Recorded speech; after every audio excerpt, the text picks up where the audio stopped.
as well as Guyana, they've had good relations.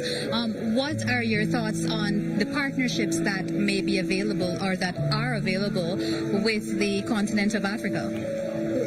Very positive. At the moment, for instance, Antigua and Barbuda, in terms of improving connectivity in the region, is forging links with APIS, the Western Africa largest airline, and we are bringing them in a joint venture with LIAT to form LIAT 2020 Limited, and we're hoping that within the next couple of months we will launch this very important program. And we're also looking at Airlink coming out of Nigeria into Antigua, and then use Antigua as a hub to feed the rest of the Caribbean with tourists and business persons from Africa. So this is of particular importance to us at the moment, yes.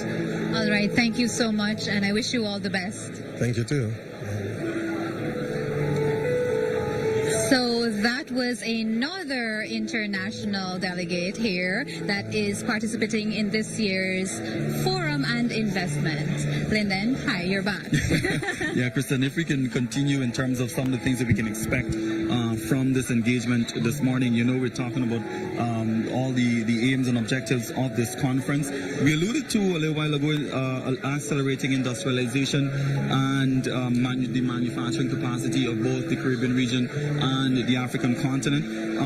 When you're looking at infrastructure, we've been seeing a lot of improvements in our infrastructure here and even in the region as well. And of course, Guyana being an oil-producing nation, our infrastructure is going through rapid transformation. We can definitely learn some things from some of the African countries as well, because when you travel to that continent, I mean, we've never been there, but when you look at images that we've seen, infrastructure is a really big thing in that part of the world as well, in terms of the engineering and the types of infrastructure they have. We have a lot of similarities, like you mentioned, in terms of the lands that we have that are arable for agriculture. There are some infrastructure types that we can be able to really use as well to really ramp up production. Now we're seeing the use of hydroponics here in this part to be able to really get our agriculture going. What is Africa doing in terms of agriculture and in terms of its infrastructure that we can be able to really benefit from what they're doing to really get our production up as well? Those are some of the things that we can that we'll be able to focus here at this investment conference this morning as well. Yes, indeed, because Africa has 60% of arable land, and that is what some of the delegates and participants in this active investment forum, they're looking at, because they want to know, they see the Caribbean is ramping up the drive to ensure that there is food security, and they want to partner with not just the governments but the businesses, the private sector and persons, so that they can also develop and expand their agriculture. But you know, actually in Africa it's really, really hot, and speaking of hot, they're being affected by climate change just like other parts of the world, and this is another area which is of major importance to those delegates here from Africa, and they want to be able to speak to the other persons here so that they can all come up with solutions and ideas that can be implemented. And you know, everyone is looking to have a piece of the pie and to benefit from these. Lyndon, I'll hand this over to you. Thank you so much, Kristen. I've got with me Mr. Floyd Haynes, the chairman of New Haven. I understand it's a Guyanese company, but I'll give you an opportunity to tell us a little bit about some of the things that you guys do. Thank you very much for the opportunity. New Haven Merchant Bank was established a little over a year ago with the goal in mind of bridging the financial gap that exists in Guyana. Since the discovery of oil, Guyana has been growing by leaps and bounds, exponential growth.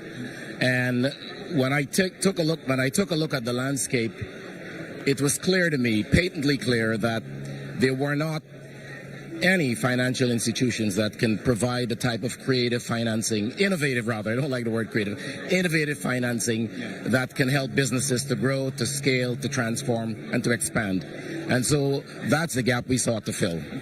So we were licensed a little over a year ago, and we've been deploying capital large businesses, mid-sized businesses, as well as small businesses. Great. So you have a representation here in Guyana, of course, and you're looking for those opportunities that will be available through this conference. Talk to us about some of the things you're expecting to come out of this conference in terms of the opportunities in another part of the world. Well, we're located here in Guyana. We're headquartered here. I signed a memorandum of understanding with AfriCaribbean Bank back in May or June of this year.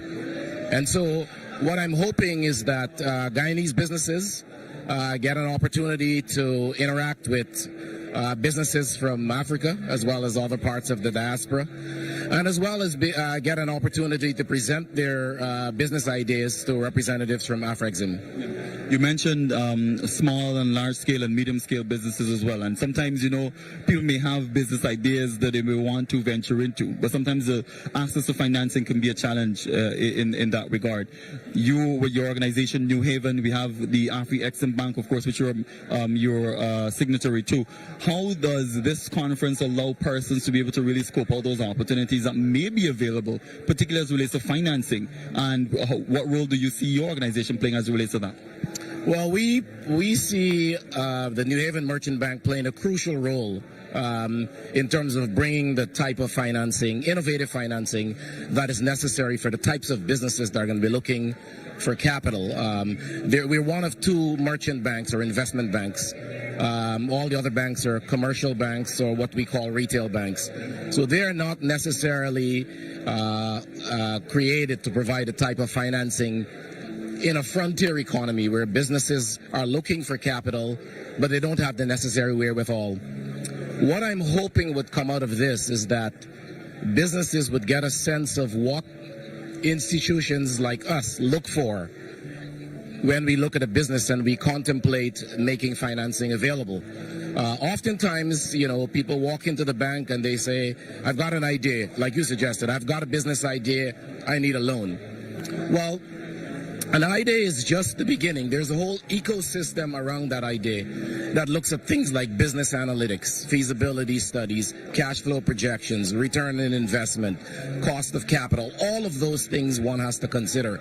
And I'm hoping that throughout the next couple of days, businesses will get a sense of what investors look for before they make those types of investments. In this part of the world and around the world, we've been seeing the effects of climate change, and that presents a different challenge for investors, for businesses, and even for banks as well, because obviously people are talking a lot now about insurance, particularly as it relates to the agriculture sector. That's a thing that we've been talking about here in the Caribbean, because we're looking to really ramp up food production to gain that goal of 25% by 2025. How do you guys see yourself fitting into that? Because that's another conversation that we've been having in terms of insurance in that particular field. I know insurance is one of the things that businesses strive for when it comes, because the volatility of doing business in certain parts of the world. Yeah. But how do you guys see yourself fitting into that conversation? Well, we're not in the insurance business at all. We are in the financing business. In fact, we don't make loans, we make investments. What we do, we take businesses that are not fully, but are somewhat mature, and we provide the necessary finance or capital that can take them to the next level. So that's our role. And there is a huge opportunity here in Guyana as well as in the Caribbean for that type of financing. Thank you so much, Mr. Floyd Haynes, the chairman of New Haven. Wishing you the very best as you participate in this conference, and hopefully the opportunities that you're seeking and scoping out, those opportunities will get into fruition by the end of this conference. My pleasure. Great, thank you. Now, Mr. Floyd Haynes, there, the chairman from New Haven. Of course, we're talking about investments here in Guyana in terms of opportunities for financing. That group will play a very integral role as it relates to that. You're talking about the participation from persons into Guyana for this investment conference. We got a number of delegates who can expect coming in here as well. If you're looking at the list of speakers that we have lined up a little bit later on, I see some folks from AfriCaribbean Bank. We've got Mr. Renee, the global head for client relations of AfriCaribbean Bank. We've also got the executive chairman of African Energy Chamber, Mr. Ayuk as well. We've got Mrs. Kay Ann Greenwich, the chief executive officer of Invest Barbados, should be here as well to make their pitch. We were talking a little while ago about Go Invest Guyana and the role that they will be playing, particularly as it relates to investment opportunities. And this conference will play a very good integral role when it comes to offering those opportunities for countries like Barbados as well. So they're eagerly represented here at this conference. I see Kristen has another representative with her. So Kristen, who do you have with you? Well, this is an interesting question. I was just discussing with this high-level delegate here who is representing the CARICOM Private Sector Commission. You're the chairman. Sir, can you just tell us a little bit about yourself and what you're doing here? Sure.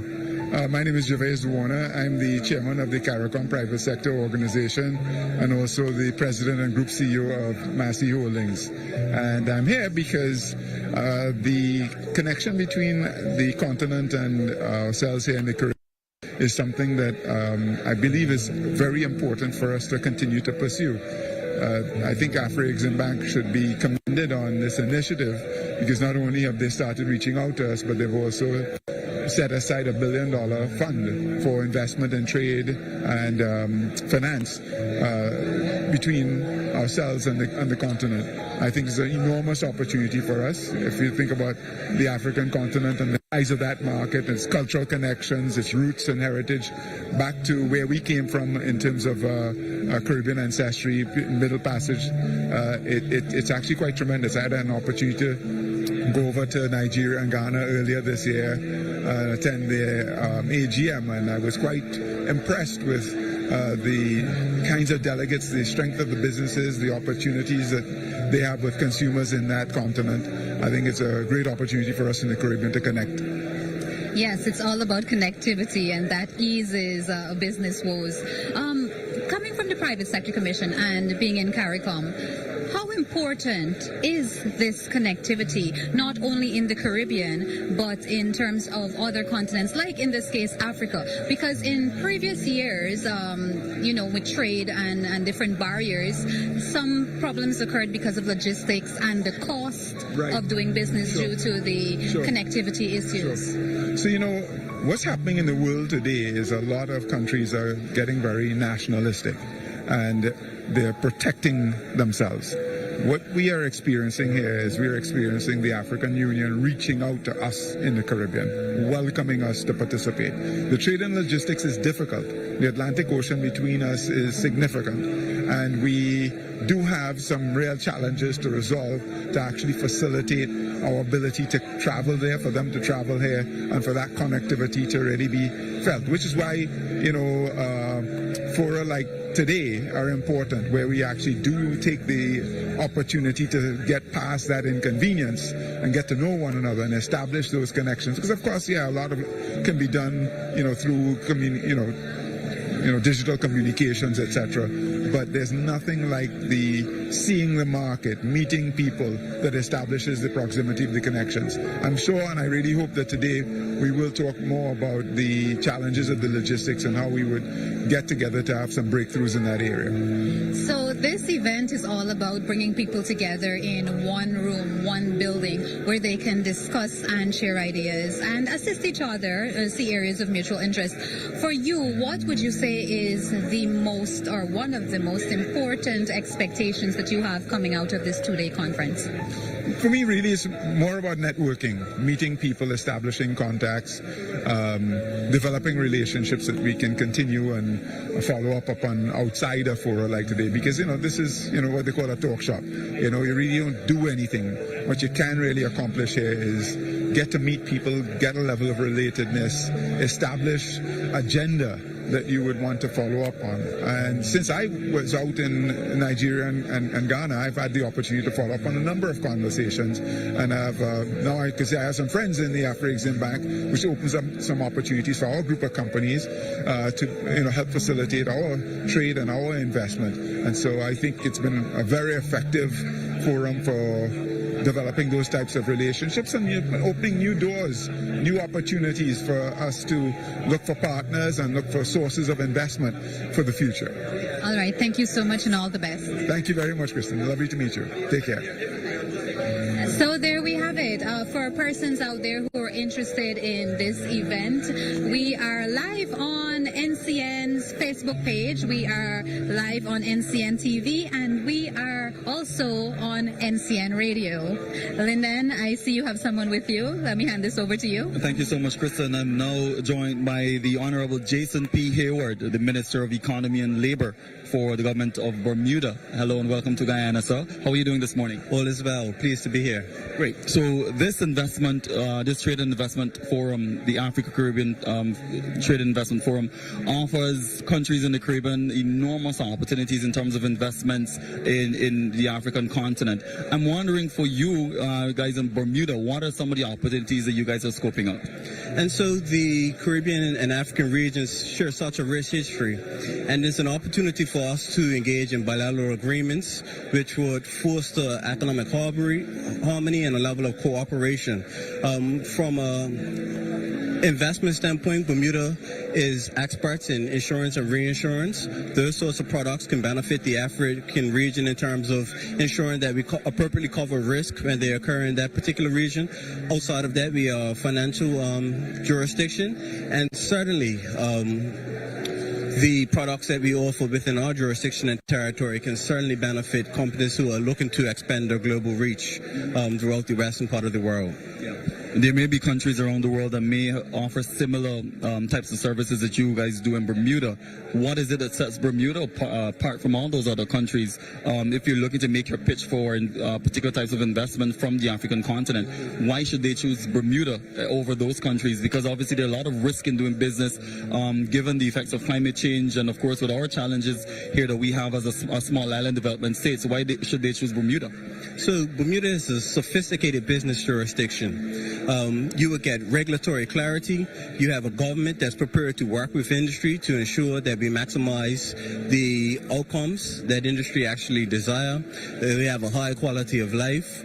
And I think that our geographical location gives excellent connection to the U.S., Canada, and South American regions. In terms of the opportunities that we've been talking about, this conference will be a lot of conversations surrounding trade and investment and logistics. We know we do have some challenges here in the Caribbean as it relates to logistics, particularly getting people to and fro, goods and services to and fro. What are you hoping that will be able to come out of this conference that will be able to really benefit you and Bermuda, and of course by extension the Caribbean region as well? Certainly, so we're looking forward to the outcomes and the solutions which actually mitigate some of those challenges that you discussed. And I think the only way in which we're going to move forward is that we have these mutually beneficial conversations that lead to positive outcomes that we can all look forward to achieving. Great. Thank you so much. That was the Honorable Jason P. Hayward, the Minister of Economy and Labor in the government of Bermuda. Thank you so much and wish you the very best as it relates to this conference as well. Thank you. Great. Continue with the coverage of the AfriCaribbean Trade and Investment Forum 2023 here at the Marriott Hotel. Of course, Kristen, we heard from a number of delegates already. We're just minutes away from the opening of this African Caribbean Trade and Investment Forum.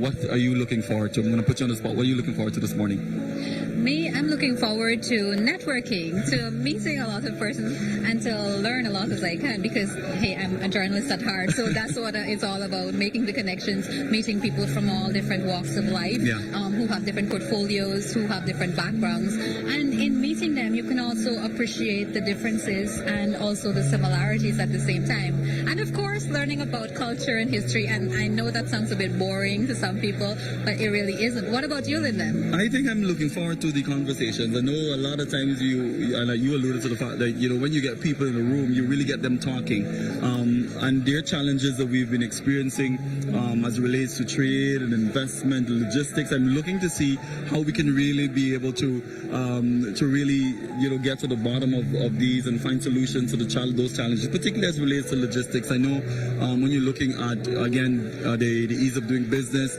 and even with movements of goods and services, that's one of the things that people oftentimes talk to. And with the rich cultural history and diversity we have here in the Caribbean, in Guyana and the Caribbean, you want people from Africa to be able to come to these parts to be able to experience that.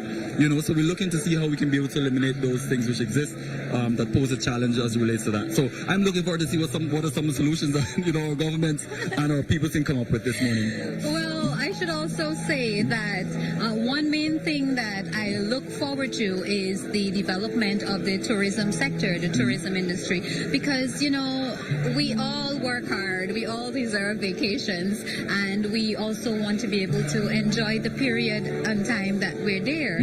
So, you know, basically, I want to see more air linkages, airlines, and cheaper airfare and less traveling time. Not only for me, but it will help the economies when businesses have to pay less to get these things done, so that they don't have to give you things or sell you things or provide services at what many people say, you know, are like sky-high prices. Yeah, we certainly want to acknowledge our listeners on the Voice of Guyana as well, because we are streaming on television, of course, on NCN Facebook page as well, but we do have our listeners on our radio, Voice of Guyana, as well this morning, so we definitely want to acknowledge those persons who are listening to us on radio as well. And if we're going to look at the program, Kristen, I know we're just moments away from the opening. We're going to be expecting some introductory remarks from, I mentioned the president of the AfriCaribbean Bank, or the chairman of the board of directors. We're also expecting an opening statement from Her Excellency Carla Barnett, Dr. Carla Barnett, the Secretary General of CARICOM. We're also expecting some special remarks from some folks around the world as well, in terms of some different ministers. We've got the Minister of Industry and Trade and Investment from Nigeria, that is Bola Ahmed Tinubu, of course, and we're expecting Her Excellency as well, His Excellency Azil, the President of the Union of the Comoros and Chairperson of the African Union, represented by His Excellency Ahmad Al-Bazi, Minister of Economy and Industry and Investment from Comoros. And of course, I mentioned the Prime Minister St. Lucia should be here making. One of the things I must tell you that you should expect from this conference, we have a CNN International journalist that's going to be here to moderate a special conversation a little bit later on. I'm trying to find the name, just bear with me here, Kristen, but that is significant that we're going to have those types of conversations, and we're going to have international journalists being present as well to give some coverage. Yes, while you look for that name, I hope you can find it so the viewers out there can know just who it is that will be moderating the events. When I was in the lobby area, there was also another CNN staffer there. So it is more than one person from CNN here. Maybe they're covering as well as moderating. But there's also many international journalists here, not only from the CARICOM states, the Caribbean countries, but from places that are actually from Africa. Yeah, a little while ago, I had an opportunity to meet one of the youngsters from Nigeria. I think he's from News Nigeria. So we have several companies, several news agencies from the African continent as well that are here giving coverage to this, because obviously you have a large population in the African continent who will be very key, paying very key attention rather to what's happening here in Guyana, to hear obviously some of the opportunities, because obviously you have small, medium and large scale businesses that will be scoping out opportunities, and they might hear something that may pique their interest, you know, and of course maybe coming into the Caribbean region to do some business. So it's Mrs. Zane Emoma Peoples, the news anchor from CNN International, who's going to be moderating a conversation on 1 year of African trade and investment revival, lessons from experiences as well. Well, I am looking forward to that, at least because, you know, the CNN is a very recognized media outlet worldwide, and they bring to you the facts live and direct. And seeing that they're not just only covering this event, they're actually moderating. They have persons moderating here. That tells you of the magnitude, the high level that this event actually stands at, not just in the Caribbean and in Africa, but other parts of the world. And the AfriCaribbean Bank, well, they should be given a lot of credit too, because their main aim is to be the financial muscle, to provide that financial muscle to people in the private sectors, and also help the governments to, you know, stimulate the private sector so that they will have a big growth, a fast growth, like they were talking about Guyana, you know, with the fastest growing economy in the world right now. But not just in terms of oil and gas and traditional areas, but agriculture and tourism are two of the most major topics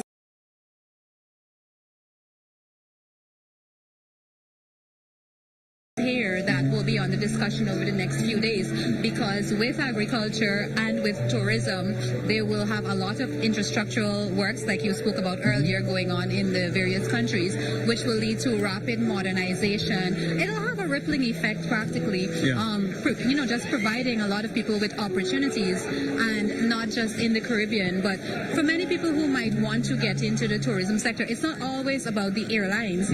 There's the hotel industry. There are people with resorts. There are people who want to have vacation homes, and they will be able to have these buildings and these structures at a marketable price and also push the image of their country forward. Christina, we're moments away from the opening of the African Caribbean conference this morning. We will pause just to give a sense of what's happening. So as we can hear, they are announcing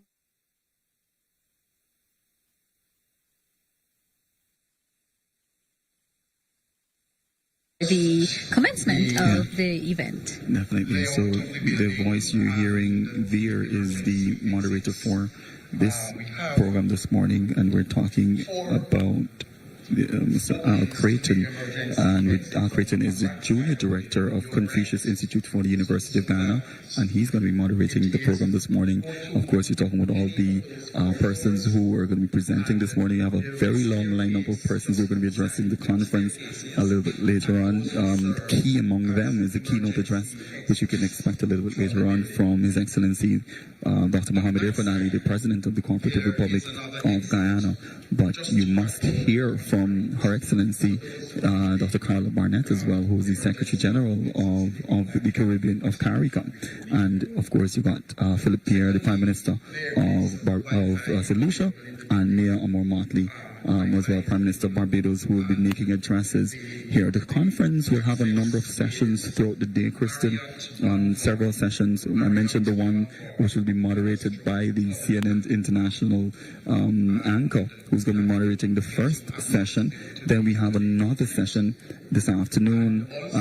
That one is going to be tailored, is going to be titled Options for Overcoming Financing Constraints to Africa-Caribbean Trade and Investment Cooperation, and the moderator for that will be the Executive Director of the Erskine Global Communications, so we're talking about Anita Erskine, and that should be a pretty interesting conversation as well. Yes, indeed, Lyndon. And I know we touched a lot about agriculture and tourism being some of the main focus points or areas in the two-day event here at the Guyana Marriott Hotel. But outside of that, there are several other ministers, government ministers here, not only from Guyana, but from the Caribbean countries.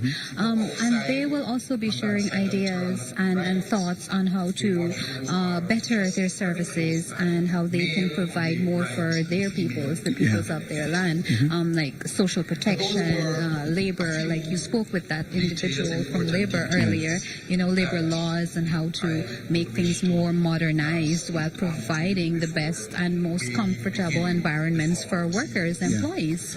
You alluded to the fact that there are so many opportunities in several different areas, and one of the things that people oftentimes zoom into when you're looking at investment opportunities in Guyana is oil and gas. But when you look at our economy, Kristen, and you look at the opportunities that are available, we talked about agriculture a little while ago, and of course the lessons and similarities in the two countries in terms of the African continent and here in Ghana.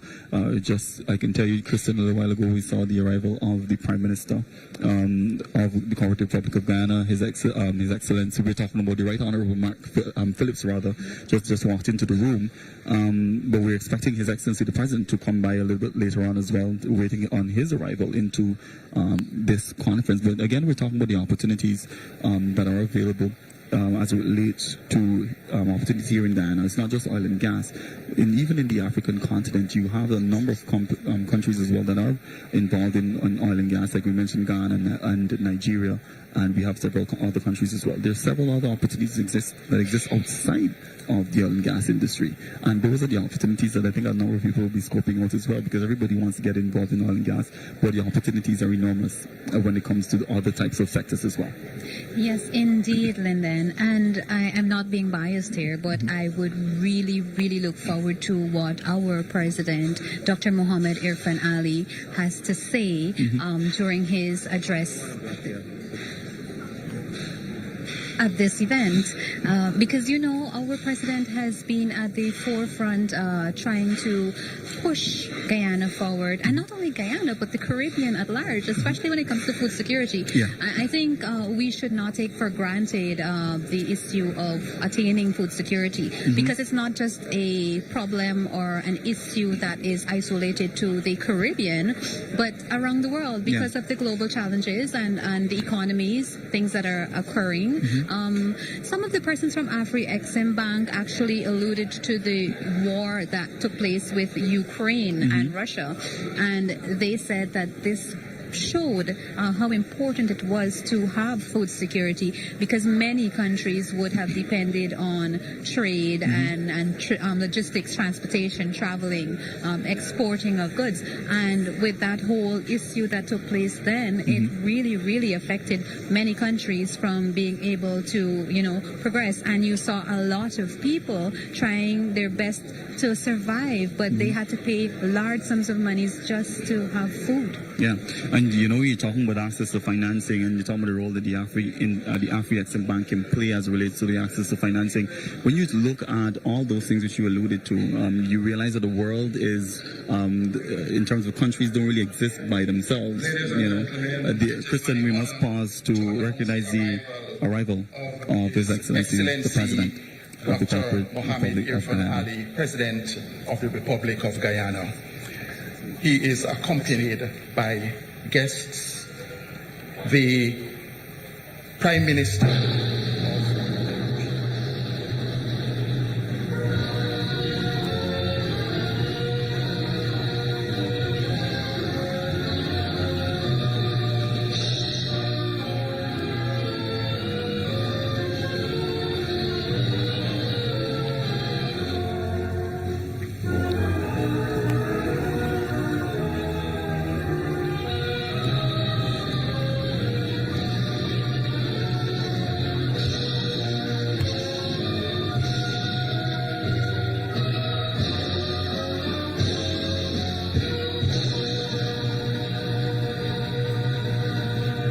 Ladies and gentlemen, we would ask you to remain standing for the playing of the African Union Anthem.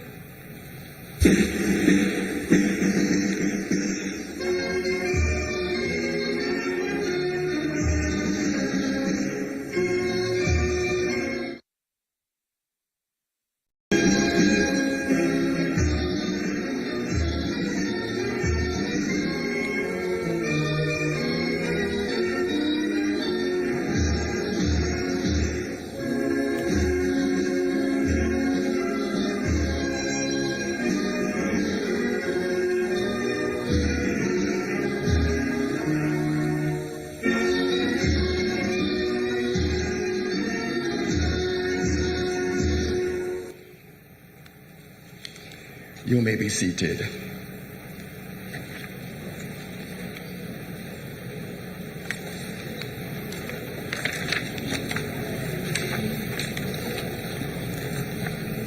His Excellency Dr. Mohamed Irfan Ali, President of the Cooperative Republic of Guyana, Honorable Philip Pierre, Prime Minister of St. Lucia, Honorable Brigadier Mark Phillips, Prime Minister of the Cooperative Republic of Guyana, Professor Benedict Orama, President and Chairman of the Board of Directors of AfriCaribbean Bank, Honorable Madam Justice Yonette Cummings Edwards, Acting Chancellor of the Judiciary, Honorable Manzoor Nadir, Speaker of the National Assembly, Honorable members of the Cabinet, Honorable Madam Justice Roxanne George Wilshire, Acting Chief Justice, Honorable Minister of Government, Honorable Ministers of Government of the Caribbean and African countries, Honorable Members of Parliament, Her Excellency Dr. Carla Barnett, Secretary General of the CARICOM Secretariat, or the Caribbean Community, His Excellency Babajide Sanwo-Olu, Executive Governor of Lagos State, Nigeria, Mr. Jamel Ghreib, representative of the African Union Commission, Central Bank Governors, honorable members of the New York State Legislature, excellencies and members of the Diplomatic Corps, distinguished delegates, members of the media, ladies and gentlemen. I have the distinct honor of leading you through the proceedings this morning of the opening of the AfriCaribbean Trade and Investment Forum 2023. This is the second forum, and the theme is creating a shared, prosperous future. Creating a shared, prosperous future is the theme of the conference, which will take place over 2 days, the 30th and 31st of October 2023, hosted by the government of Guyana in Georgetown. The government of Guyana and the African Export and Import Bank, hereafter referred to as AfriCaribbean Bank, are proud to welcome delegates to the second AfriCaribbean Trade and Investment Forum, hereinafter referred to as ACTIF 2023, under the theme Creating a Shared Prosperous Future. After the success of the inaugural forum in Barbados in 2022, ACTIF 2023 will again focus on strengthening ties between and bolster trade and investment and enhance sustainable development in Africa and the Caribbean. I would also like at this time to recognize our sponsors for ACTIF 2023. Orando PLC is one of Africa's leading energy solutions providers, operating in the upstream, midstream, and downstream. The government of Barbados, who hosted the historic inaugural ACTIF in 2022, and the joint sponsorship exhibition Invest Barbados and Export Barbados. Those are sponsors of the conference whom we recognize and to whom we express a word of gratitude.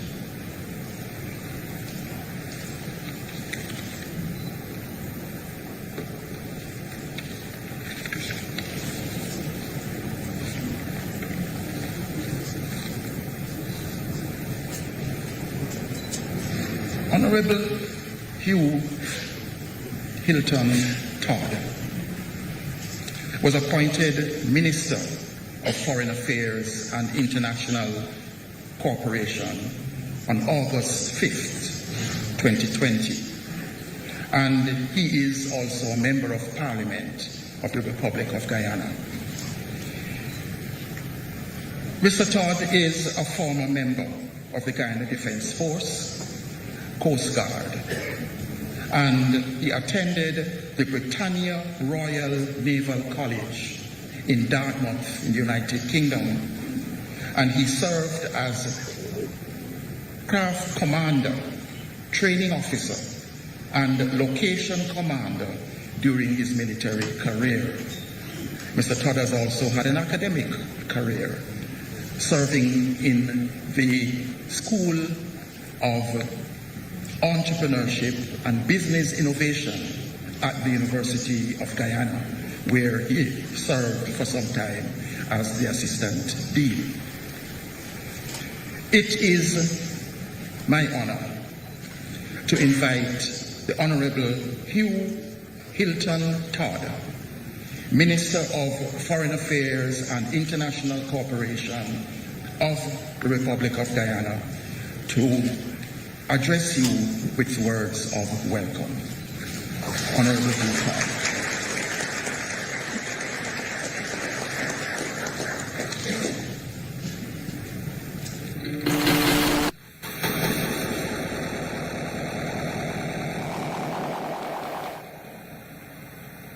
His Excellency Dr. Mohammed Irfan Ali, President of the Cooperative Republic of Guyana, Honorable Philip Pierre, Prime Minister of St. Lucia, Honorable Brigadier Retired Mark Phillips, Prime Minister of the Cooperative Republic of Guyana, Professor Benedict Umara, President and Chairman of the Board of Directors of AfriCaribbean Bank. Henceforth, I will stand on all protocols observed by the Master of Ceremonies. On behalf of His Excellency Dr. Mohammed Irfan Ali, President of the Cooperative Republic of Guyana, and the people of Guyana, we wish to extend a warm welcome to you all to the second AfriCaribbean Trade and Investment Forum, which is being held here in Georgetown over the next few days. Guyana is very pleased to host this event, and we see it as providing an enabling environment for continued bi-regional engagement between the private sector and institutions of financing across CARICOM and Africa. Here in Guyana, we recognize the importance of South-South cooperation, engagements between our regions as necessary to further growth and develop private sector and ultimately creating wealth and prosperity for our peoples. It is important to take note that this forum is being held at a critical juncture in the history of international trade and economic relations. Our economies are still emerging from the decline of economic growth that resulted from the COVID-19 pandemic, and we are transitioning into the era of economic recovery. The theme of this year's forum, Creating a Shared Prosperous Future, is reflective of our strong commitment to expanding the links between our regions and implementing mechanisms through a framework of economic engagement to facilitate trade and investment. This forum provides the framework for all of us to share views on a strategic program to enhance investment and trade flows between the two regions. AfriCaribbean Bank has already set the right pace, and both the African countries and the CARICOM member states can gain from the bank's establishment in this region. Our countries must take full advantage of our goods and services to enhance investment and trade relations with the African continent and the rest of the global economy. Guyana and the Caribbean region should take advantage of this initiative presented by the AfriCaribbean Bank. With its more than 50 countries and its plethora of business and investment opportunities. In fact, the continent is home to over 1.43 billion people, which is 17.9% of the world's population. The African Continental Free Trade Area Agreement is the largest free trade area in the world, measured by the number of countries participating, and has a combined gross domestic product valued at $3.4 trillion. The continent has many sources of raw materials for input in our production processes, while at the same time, it also offers a market for products from our region.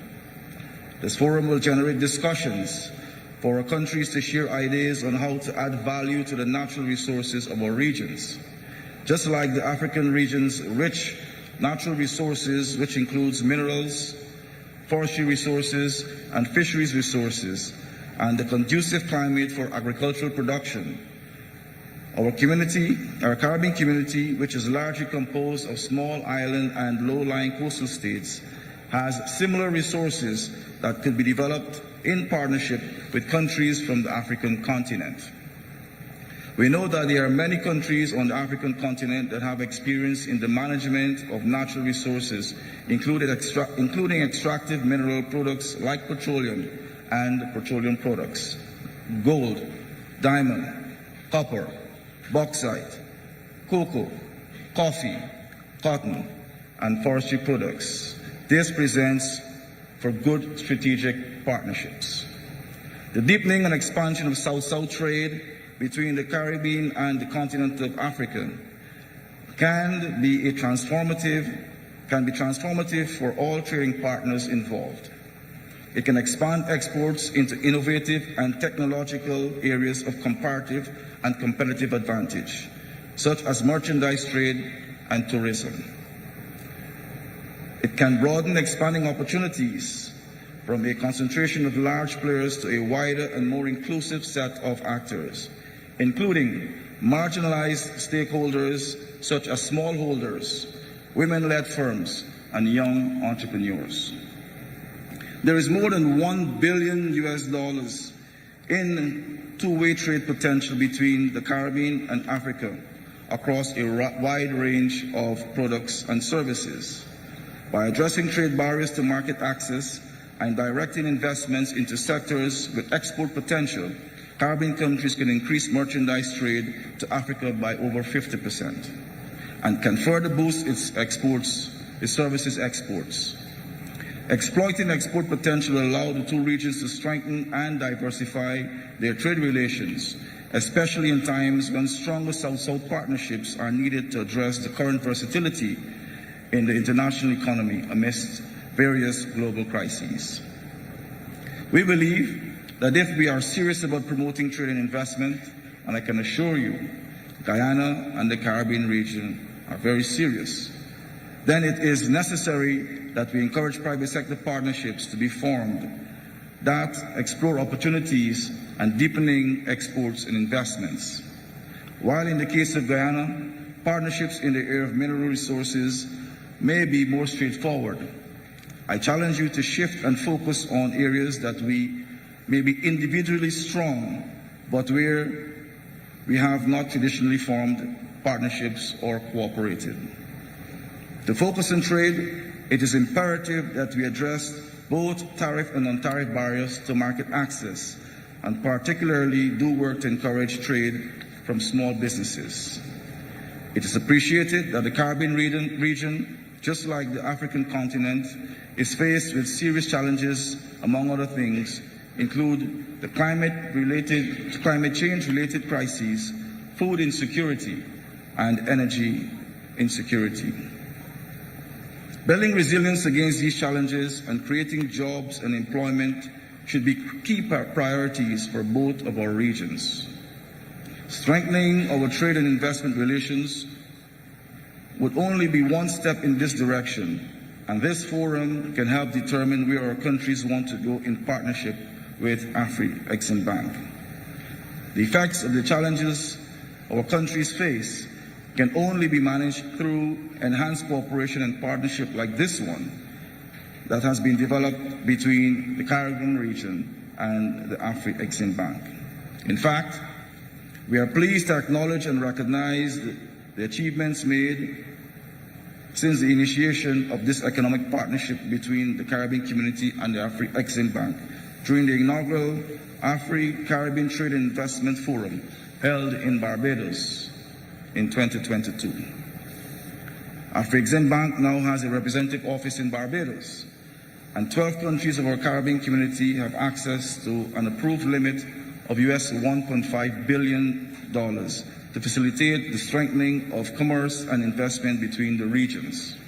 The community is also receiving technical support for the establishment of its own CARICOM Export-Import Bank.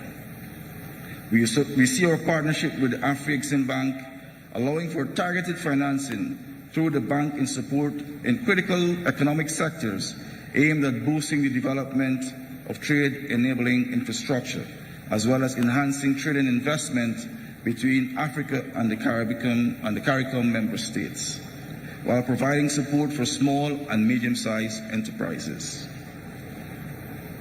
This partnership should continue to be strengthened to enhance trade and investment between the Caribbean community and Africa. The program for this forum before you outlines the areas that would be critical to the growth of this partnership between the two regions and are consistent with Ghana's national development trajectory. The issues include AfriCaribbean trade and investment revival, overcoming financial constraints, opportunities in the oil and gas sector, improving food security, agricultural productivity, and expanding agribusiness, energy security, climate change, and sustainable development. The stage is set for fruitful deliberations on issues that will manage the economic interactions between the Caribbean community and Africa going forward. Let us maximize this opportunity to advance our biracial economic partnership. I welcome you all once again to this forum and express the confidence that your ensuing deliberations will rebound to the benefit of the peoples of Africa and the Caribbean community. I thank you.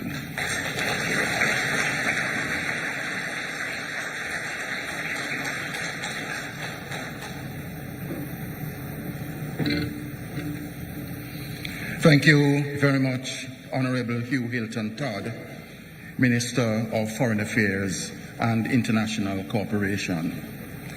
Ladies and gentlemen, it is important to announce that this conference will be joined later on this morning by the Honorable Mia Mottley, the Prime Minister of Barbados, and she will arrive shortly, but not for this session.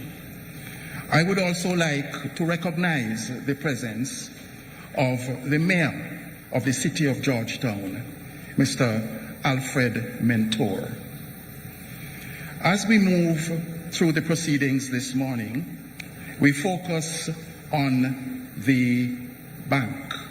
We focus on the AfriCaribbean Bank, and that institution has a song recognized as an anthem of the organization, and it is our privilege to play that for you so that you can hear the anthem of the AfriCaribbean Bank.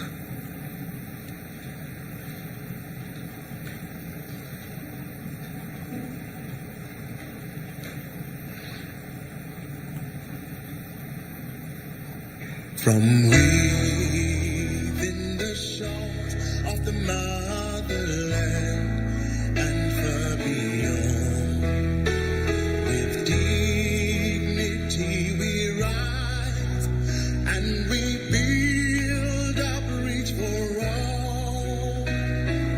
With integrity, respect, trust, excellence,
Now, the playing of that song was not purely incidental as far as the program proceedings go, because we are going to hear from a leading official of that bank, Professor Benedict O. Orama, is the president and chairman of the board of directors of the African Export-Import Bank. As the president, Professor Orama has grown the bank significantly and improved its global appeal and relevance to the African continent. For instance, the bank is playing a leading role in the implementation of the African Continental Free Trade Agreement, which is the most significant multilateral development on the continent for decades. Professor Orama led the creation and is leading the deployment of very innovative digital platforms that will boost intra-regional trade and investments by revolutionizing cross-border payments and improving access to quality trade information. It gives me great pleasure to invite Professor Benedict Orama, President and Chairman of the Board of Directors of the AfriCaribbean Bank, to address you.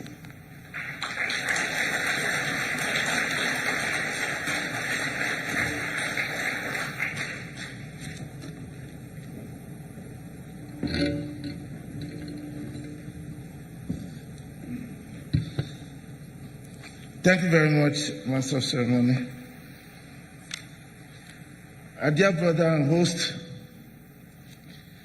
His Excellency Dr. Irfan Ali, President of the Cooperative Republic of Guyana. Your Excellency, the Honorable Prime Minister of St. Lucia, Philip Pierre, Honorable Ministers here present, the representatives of international organizations, the Secretary General of the CARICOM, the Governor of Lagos State of Nigeria, members of the legislature, distinguished ladies and gentlemen, I stand on existing protocols. 400 years ago, the continent of Africa was plundered and its people taken away. Such that, as our brother Bob Marley said, and I paraphrase, from the sweat of our brow, they ate their bread. Just over a year ago, on September 1, 2022, we gathered in Barbados, not far from here, to commence the journey of reversing the ills of the Middle Passage by building the bridges that will allow us to collectively own our destiny. We began the journey convinced that only we could transform the fortunes of our land. The great Marcus Garvey captured it aptly when he said, and I quote, "Chance has never yet satisfied the hope of a suffering people. Action, self-reliance, the vision of self, and the future have been the only means by which the oppressed have seen and realized the light of their own freedom," unquote. All of us from Africa and the Caribbean, at this moment, that at any other time in history, hold a firm conviction that determined action and not chance, nor handouts from elsewhere, can grant us the economic emancipation and the dignity we deserve as a people. We gather here in the land of many waters, buoyed by that conviction, to re-energize and reinvigorate the movement we collectively started a year ago. It is therefore my privilege and honor to welcome you all to the second edition of the AfriCaribbean Trade and Investment Forum, organized under the auspices of His Excellency President Irfan Ali and his government. I take the opportunity to express our appreciation to the government and people of Guyana for their generosity in providing excellent facilities for this event. I'm singularly honored to express our gratitude to all the heads of state, some of them who sent representatives, prime ministers who are here, and all the senior officials who have joined us in this opening ceremony. Your presence here today is a strong vote of confidence for the project of achieving stronger Afro-Caribbean trade and investment relations. I also thank all those who traveled several miles across the Atlantic to Georgetown and for neighboring countries to participate in this forum. We do not take it for granted that you created time out of your very busy schedules to join us today. You will agree with me that since arriving here, we have been accorded an unparalleled hospitality. I would like to quickly point out that Guyana has been the home to Pan-African ideals for decades. Examples include T. Ras Makonnen, a Guyanese who served in Kwame Nkrumah's government in Ghana. Walter Rodney, a Guyanese historian and activist who authored in 1972 the book, How Europe Underdeveloped Africa. And modern-day Pan-Africanists, such as Jackie Swift, a Cornell University researcher who authored Guyana and the Global Struggle for Black Solidarity. Your Excellencies, Honorable Prime Ministers, distinguished ladies and gentlemen, we have clarity on why we have embarked on this journey.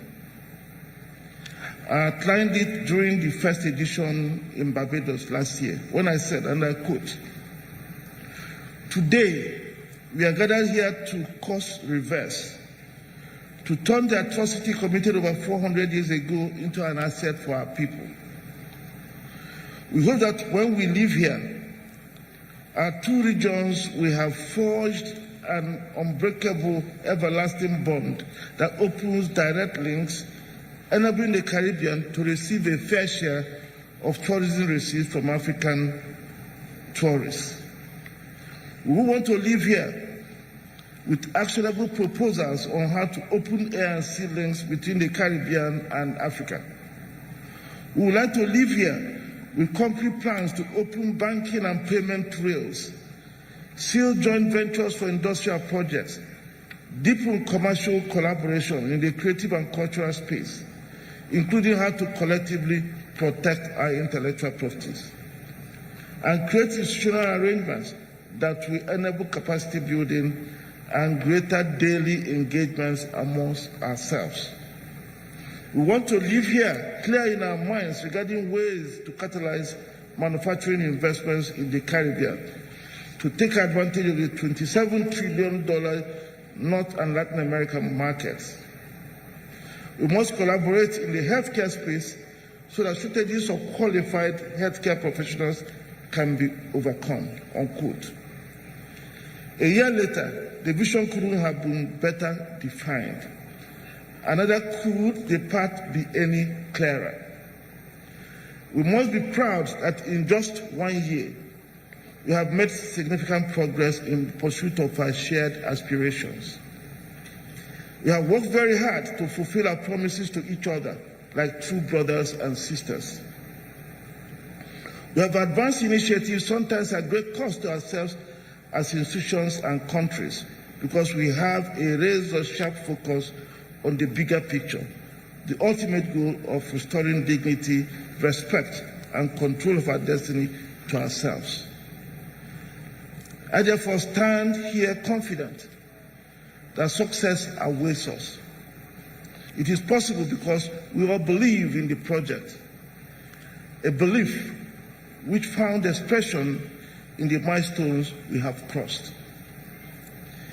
In just under a year, 12 of the 15 CARICOM member countries have signed the partnership treaty, and 8 had ratified, which made the treaty effective in months, not years. This paved the way for many groundbreaking achievements to occur in rapid succession. For instance, the board of directors of AfriCaribbean Bank approved a lending limit of $1.5 billion for CARICOM states, with the promise of the limit to rise to $3 billion when all CARICOM member states join the partnership. AfriCaribbean Bank has led more than 5 trade and investment missions to the CARICOM, which covered most of the countries that had signed the partnership agreement. This led to the building of over $2 billion in pipeline deals across the CARICOM. As a result, critical transactions have been approved or at final stages of conclusion. For Guyana here, we've agreed to conclude a $500 million transaction to support accelerated infrastructure development projects of the Guyanese government. For Barbados, in support of tourism revitalization. St. Lucia, for climate adaptation interventions. The Bahamas, for SME support and development. Grenada, for tourism projects, and St. Kitts and Nevis, for renewable energy projects and trade finance. AfriCaribbean Bank Investment Promotion Drive has also attracted African investment interests in fisheries, renewable energy, ports, industrial parks, financial institutions, and tourism, to name a few. During this event, agreements will be signed covering some of these financings and investments. In particular, AfriCaribbean subsidiary, the Fund for Export Development in Africa, will enter into a framework agreement with Access Bank Group Nigeria to jointly invest in the financial services sector here in Guyana and across the Caribbean. We also expect to sign a document evidencing the arrangements we've reached with the government of Guyana for the $500 million infrastructure investment bridge financing facility. AfriCaribbean Bank's Pan-African Payment and Settlement System, PAPS, has been selected to run a pilot program for CARICOM central banks as a payment infrastructure for the CARICOM. We hope that very soon the payment systems of Africa and the CARICOM will be integrated so that a Guyanese can buy an African product and pay seamlessly in Guyanese dollars, or the African seller receives his or her own national currency. And on the 4th of August 2023, 11 months since we started this journey, AfriCaribbean Bank opened a Caribbean office in Barbados, and it has begun operations. Allow me, distinguished ladies and gentlemen, to introduce the Regional Chief Operating Officer of our CARICOM office, Mr. Okechukwu Ejirika. I don't know whether you are here.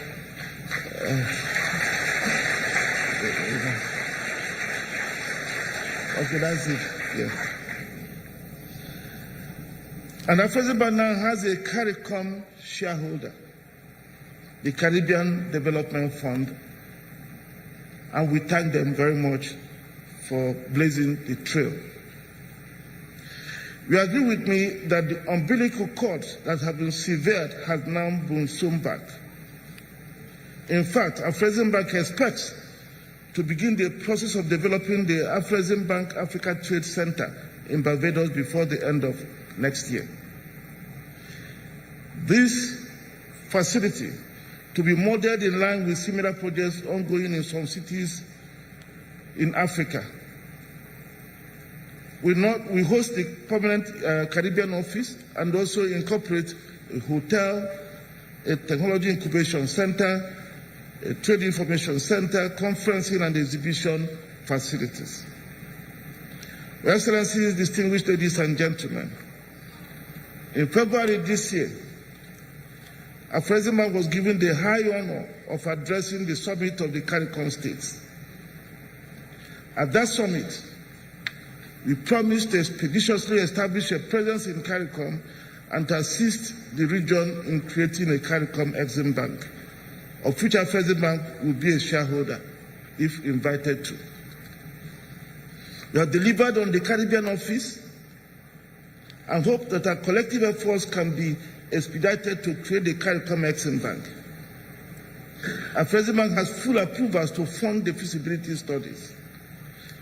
And we in management are willing to go to our board to motivate up to 49% of the equity that may be required if CARICOM states invite our President Bank to participate.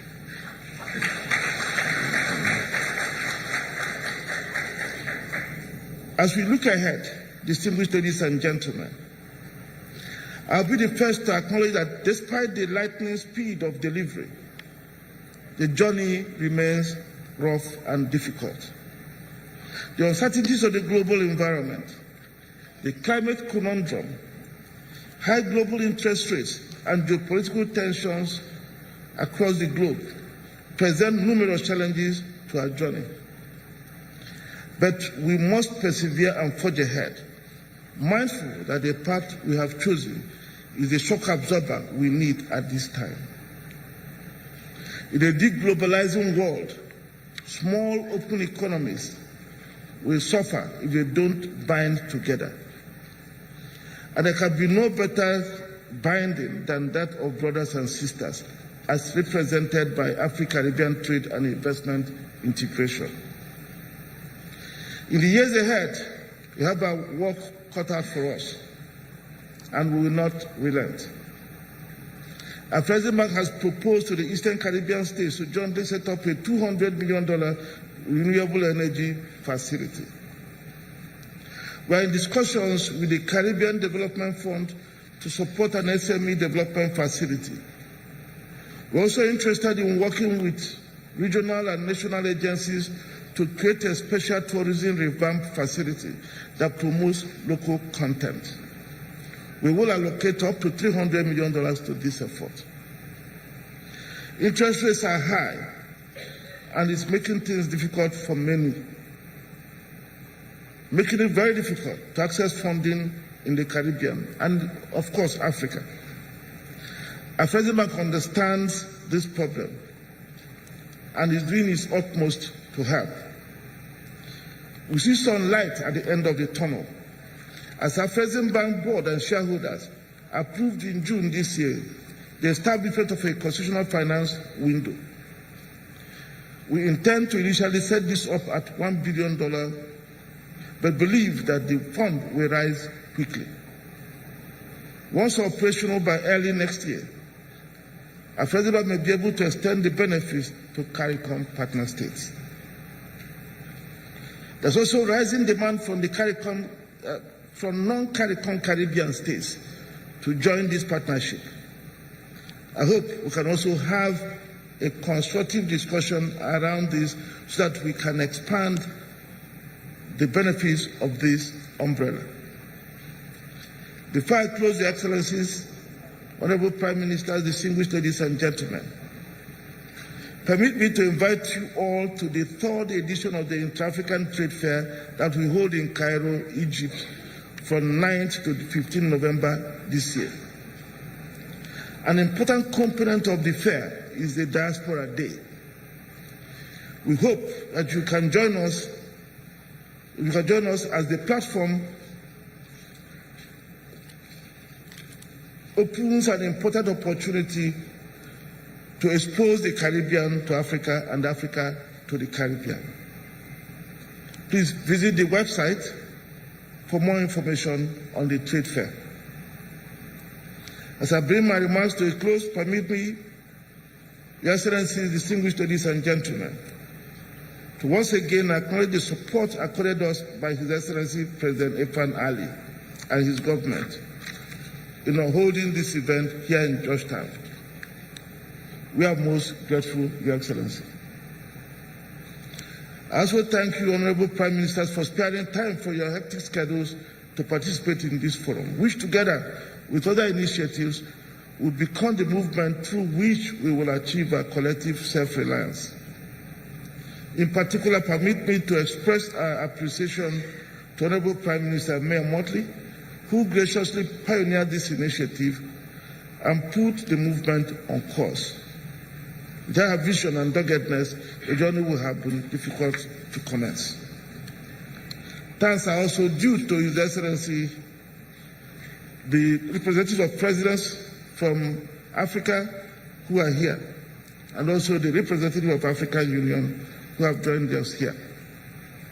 We're also thankful to the leadership of the CARICOM Secretariat for their unwavering support in joining us in hosting this forum and their support over the last 12 months.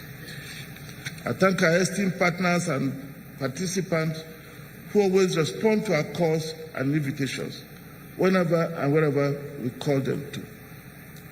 Finally, thanks are also due to our President Bank team, led by the Executive Vice President Zawani, who put this together. Also, our consultants, brand communications, of course, the Guyanese Local Organizing Committee, who worked very, very hard to make sure we have a very befitting forum this today and tomorrow.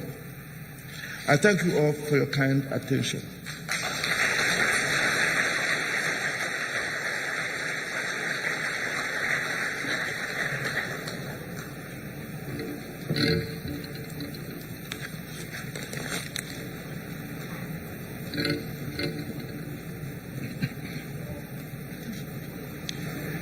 Thank you very much, Professor Orama, for those introductory remarks. Ladies and gentlemen, I have the honor and I take this opportunity to recognize the presence of Dr. Didacus Jules, Director General of the Organization of Eastern Caribbean States. As we proceed, we turn our attention to CARICOM, and there is a CARICOM song, normally referred to as the CARICOM anthem, that we would like to play so that those of us who might not be familiar with that song can hear it. And so I am pleased to have the CARICOM song played for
Sound of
ladies and gentlemen,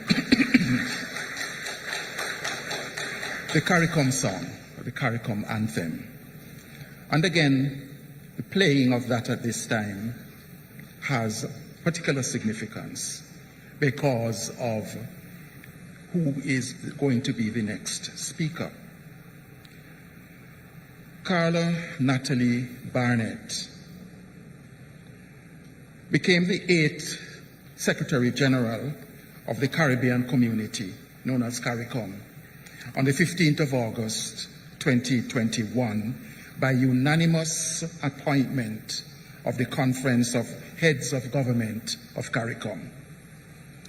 She's an economist, and she brings over 30 years of professional experience in the region to the post that she holds, including having served as Deputy Secretary General of the CARICOM Secretariat, Deputy Governor of the Central Bank of Belize, Financial Secretary of the Government of Belize, and Vice President Operations at the Caribbean Development Bank, blazing a trail as the first woman appointed in all of those positions. She has also provided consultancy and advisory services in public sector, financial management, and strategic planning. Ladies and gentlemen, it is indeed my profound privilege to invite Her Excellency, Dr. Carla Natalie Barnett, Secretary General of the CARICOM Secretariat, to provide her opening statement.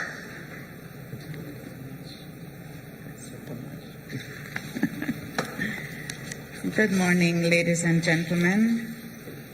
All protocol having been set out very clearly, let me just recognize Your Excellency, President of the Cooperative Republic of Guyana, Mohamed Irfan Ali, Prime Minister of St. Lucia, Honorable Philippe Pierre, and Professor Benedict Orama, President and Board Chairman of AfriCaribbean Bank.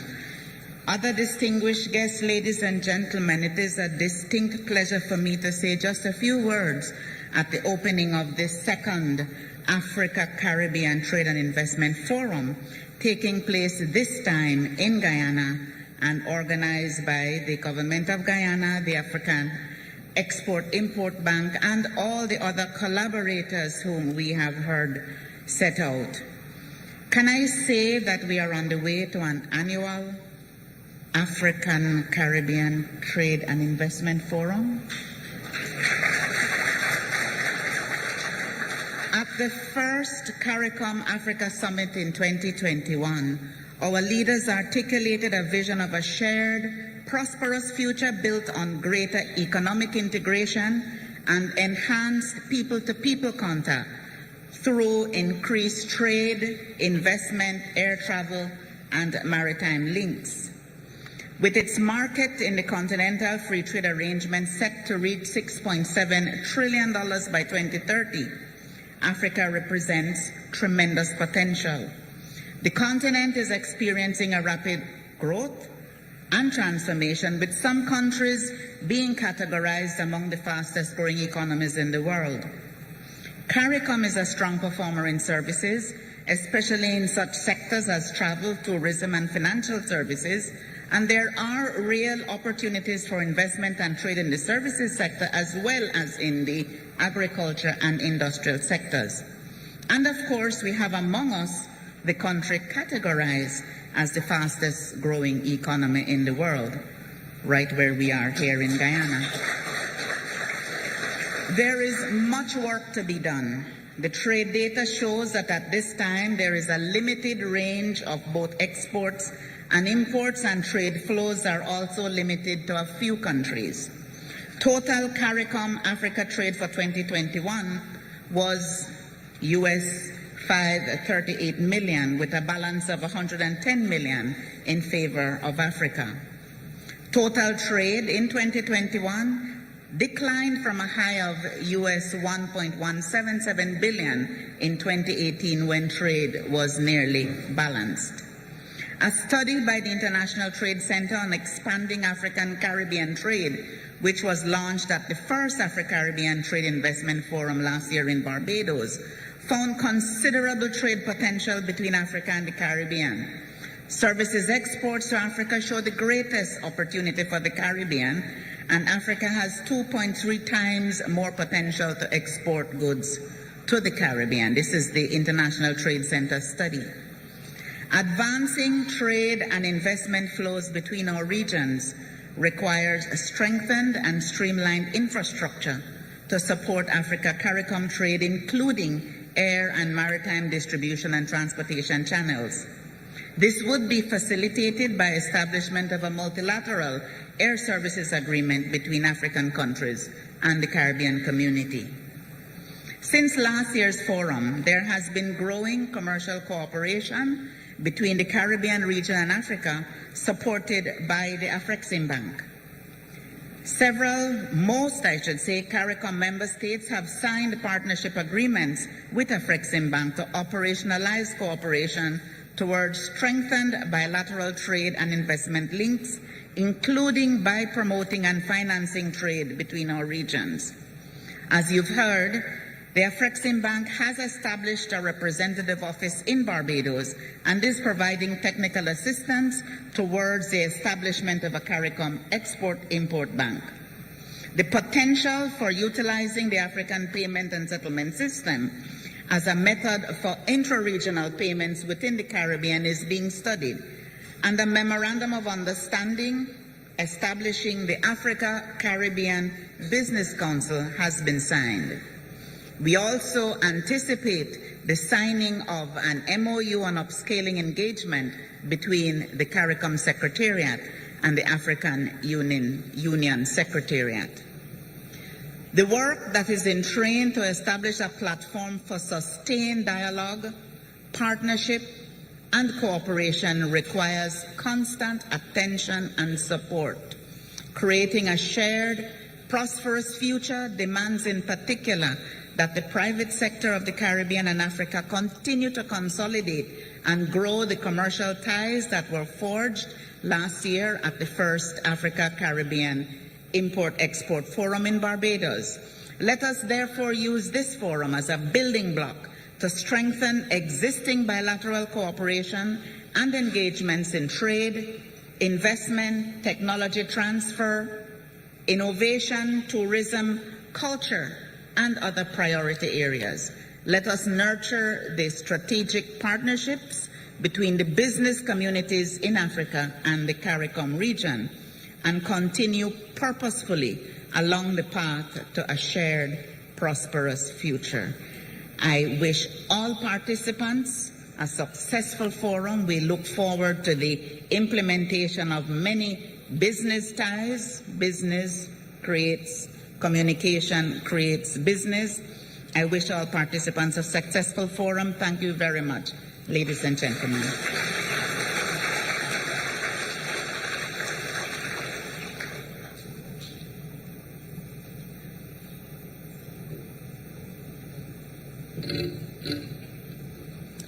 Thank you very much, Your Excellency, Dr. Carla Barnett, for those opening remarks.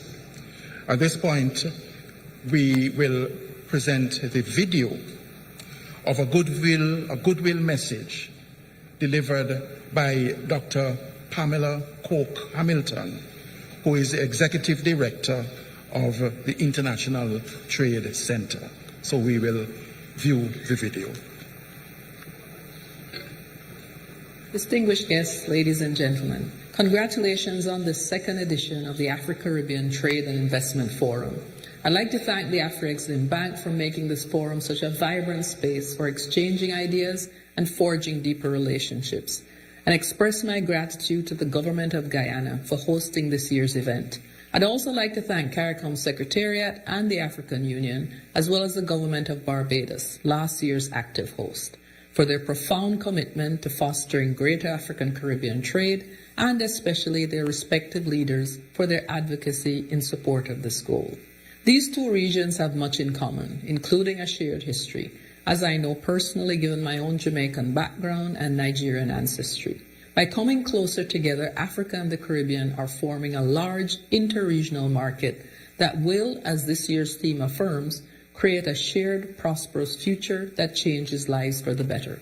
Since last year's Active, we've already seen big increases in commercial cooperation. We've been fortunate at ITC to work closely with the African Union, the AfCFTA Secretariat, CARICOM, and other partners in supporting these efforts. I'd like to congratulate the AfriCaribbean Bank for opening its first CARICOM office in Barbados last August and affirm that ITC also stands ready to support the Africa-Caribbean Business Council launched at last year's Active. As the UN Small Business Agency, we know that it's critical to hear directly from MSMEs on what they need and where they're headed. That's why we've brought entrepreneurs from both regions to this year's Active. If you visit the ITC Pavilion, you'll meet some of the companies we've been working with in the agribusiness sector, especially in cassava production, and hear their stories. Our research confirms that while we're making strides in the right direction, we can achieve even greater benefits through more interregional cooperation. The export potential of the African-Caribbean trade stands at over $1 billion. And if we look closer at agribusiness, which is critical for both regions, the collective export potential reaches $95 million. This cooperation is becoming more urgent every day as climate change, conflicts, and other crises put food systems and supply chains under strain.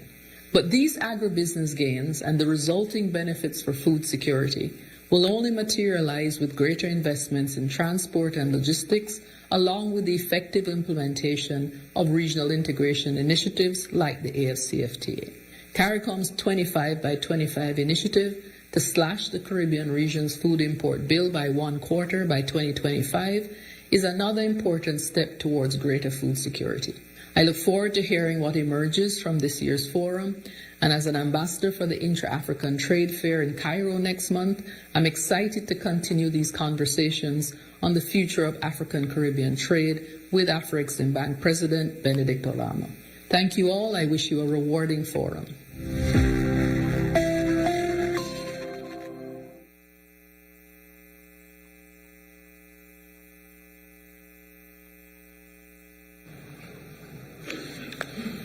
As we continue with the proceedings, the opening ceremony for the AfriCaribbean Trade and Investment Forum 2023, we pay very special deference to the next speaker, owing to his position in his native country and in the Caribbean. Philip Joseph Pierre is a St. Lucian politician currently serving as the Prime Minister of St. Lucia since 28 July 2021. Mr. Pierre serves as the Minister for Finance, Economic Development, and the Youth Economy. I have the great honor of inviting to the microphone to present special remarks the Honorable Philip J. Pierre, Prime Minister of St. Lucia.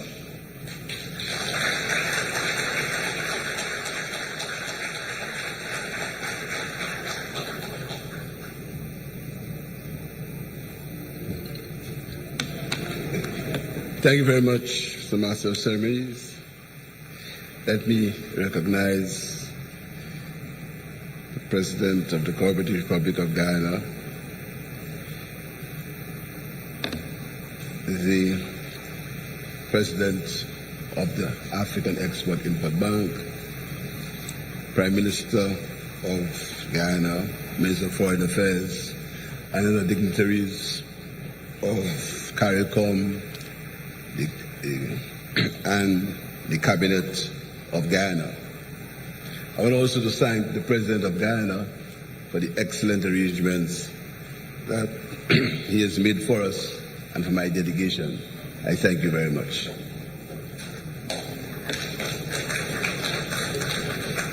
Ladies and gentlemen, the Caribbean shares a profound and deep-rooted connection with the African continent, which traces back to the harrowing times of the transatlantic slave trade.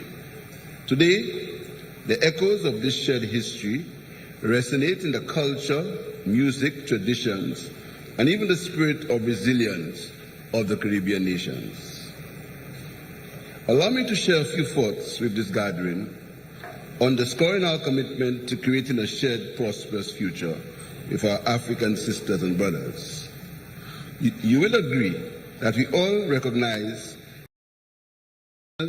potential that lies in strengthening economic ties for robust trade links and investments, tapping into shared markets, especially in developing sectors such as technology and renewable energy.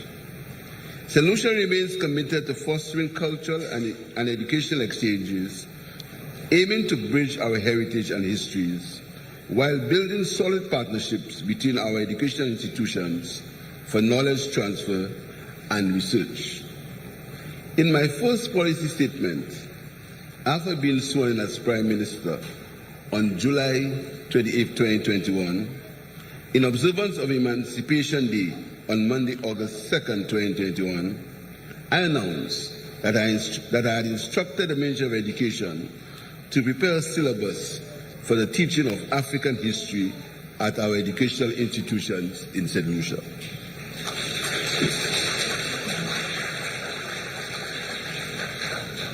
From last year in St. Lucia, Emancipation Day activities stretched over a 4-week period to emphasize the historical significance of the official end of the transatlantic slave trade.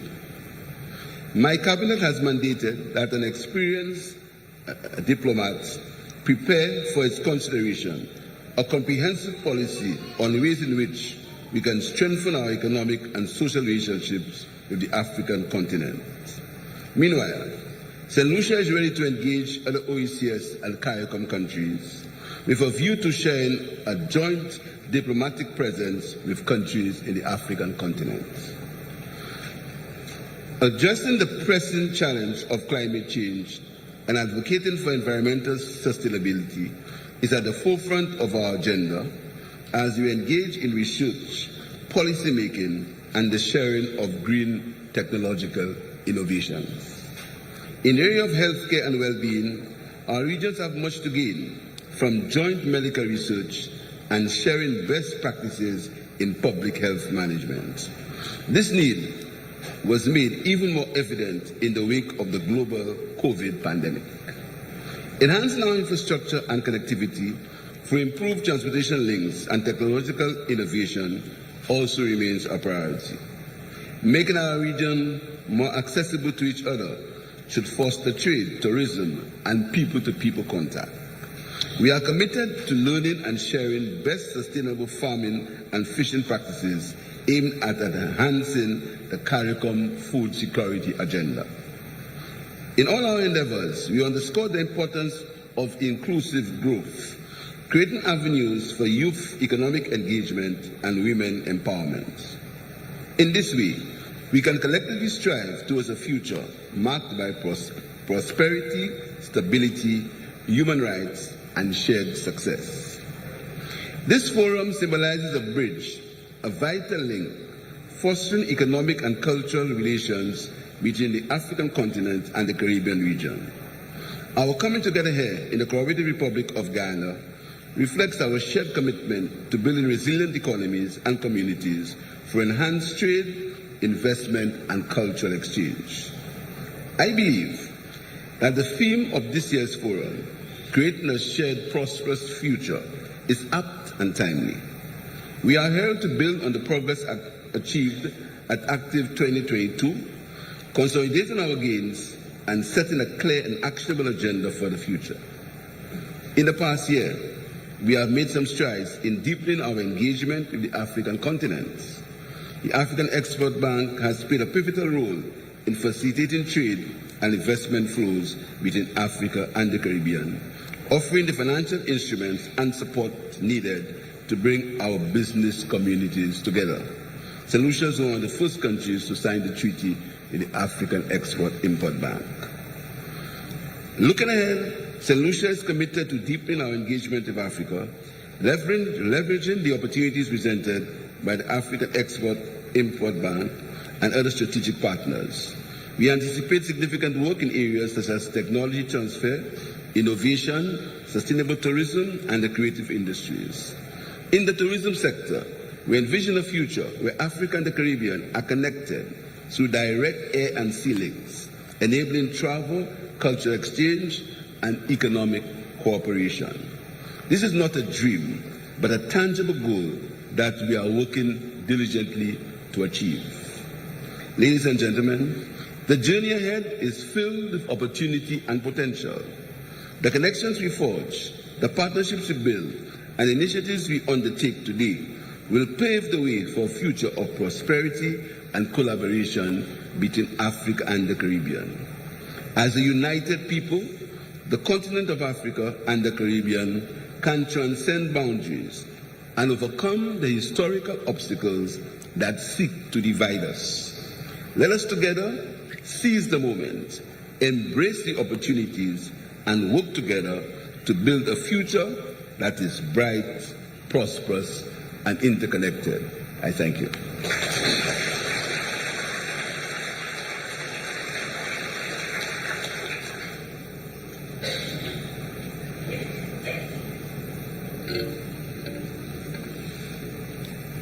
Ladies and gentlemen, I did say earlier on that we pay special deference to the gentleman who just spoke. And while I cannot presume to do this on behalf of the government of Guyana, I am sure you will approve, as members present at this opening ceremony, of me saying that we express particular gratitude to the Honorable Philip Pierre, Prime Minister of St. Lucia, for having considered it sufficiently important to attend and take part in this conference and in this opening ceremony of the African Trade and Investment Forum 2023. We now recognize the importance and the power of the performing arts, and we will be privileged to witness two performances by some of Guyana's top performers. The first is going to be performed by Shania, and she is described as Guyana's rising star that has been making waves since her debut performance at the Miss Jam Zone Pet Pageant in 2022.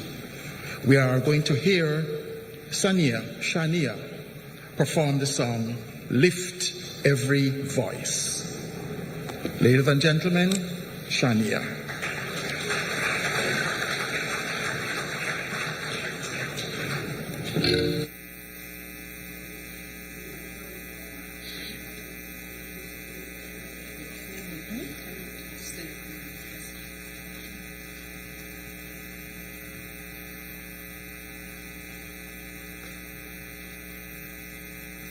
Good morning, everyone. Lift every voice and sing till earth and heaven ring, ring with the harmonies of liberty. Let our rejoicing rise high as the glistening skies. Let it resound loud as the rolling seas. Sing a song full of the faith that our dark past has taught us. Sing a song full of the hope that the present has brought us, facing the rising sun of a new day begun. Let us march on till victory is won. Thank you.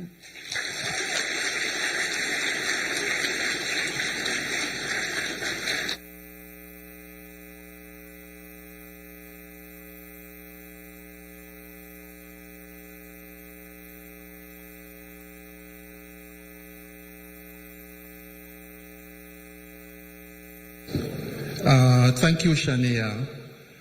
And we are now going to witness another performance from the National Dance Company. And the National Dance Company will be performing a choreography by Vivian Daniel, and it's called One Guyana.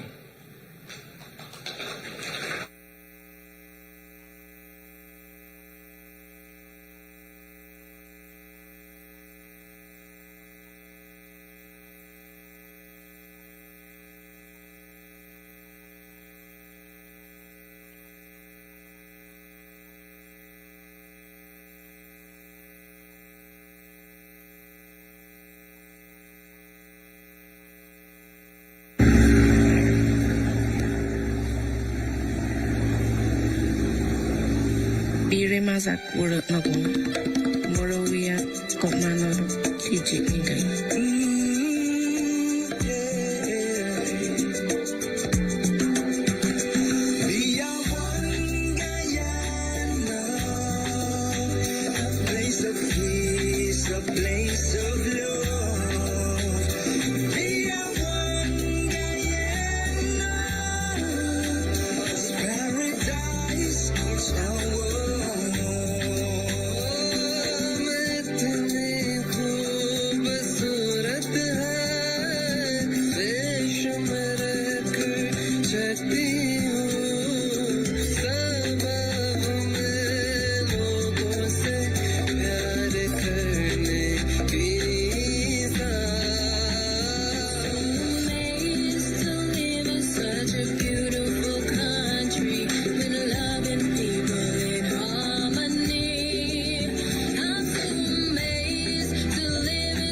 Same Guyanese blood in our vein.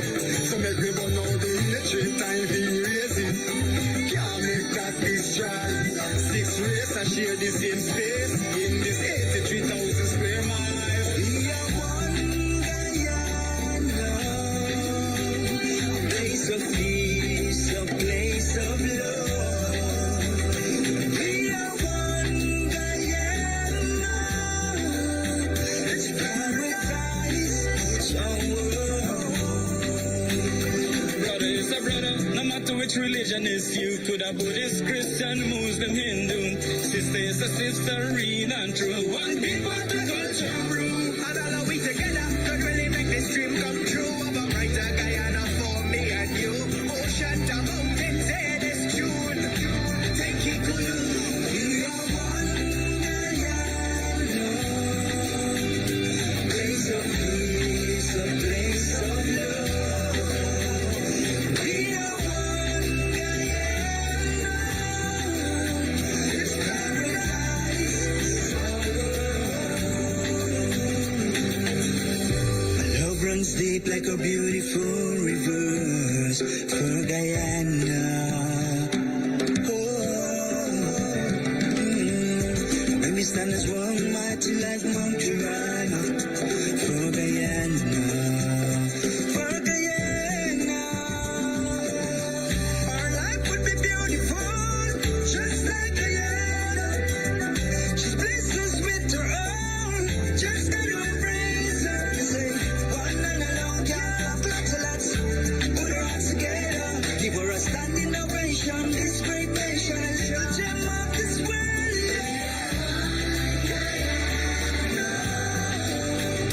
Place of peace, a place of love. We are one Guyana, paradise of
Test.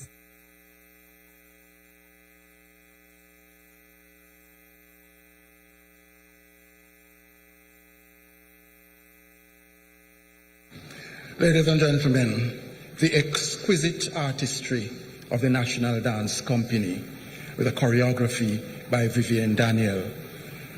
A dance that is a modern dance, but much informed by the traditional, that we can adequately describe as a Guyanese dance. One Guyana by Vivian Daniel, performed by the National Dance Company.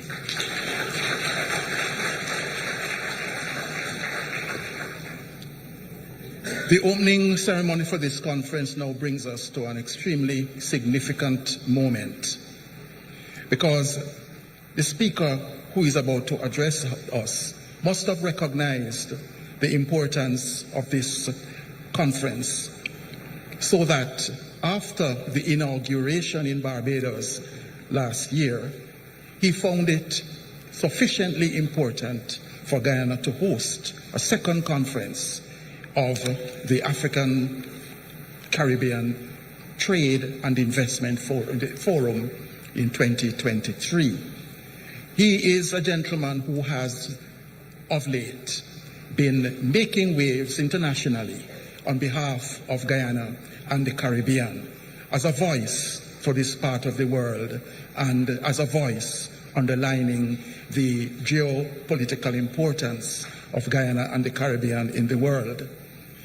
And he assumed office as the President of the Cooperative Republic of Guyana on August 2nd, 2020. Previously, he has served in high positions in the Guyana government as a minister of government. He has served as a member of parliament and in many other capacities within his party and in the civil society. I have the great privilege. It is indeed my profound honor. I cannot attempt in a few ad-lib words to introduce him, but I announce the President of the Cooperative Republic of Guyana, His Excellency Dr. Mohamed Irfan Ali, who will present the keynote address at this conference.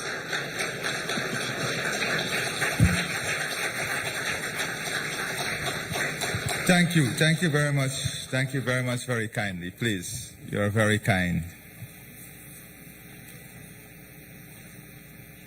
My dear friend, Prime Minister of St. Lucia, the Honorable Philip Peer, our dear Prime Minister, retired Brigadier Mark Phillips, a real friend of CARICOM, Professor Benedict Orama. Please put your hands together for this very dear friend of CARICOM. Distinguished foreign ministers of CARICOM, distinguished ministers of Africa and CARICOM, more importantly, distinguished ladies and gentlemen, good morning and welcome to Guyana.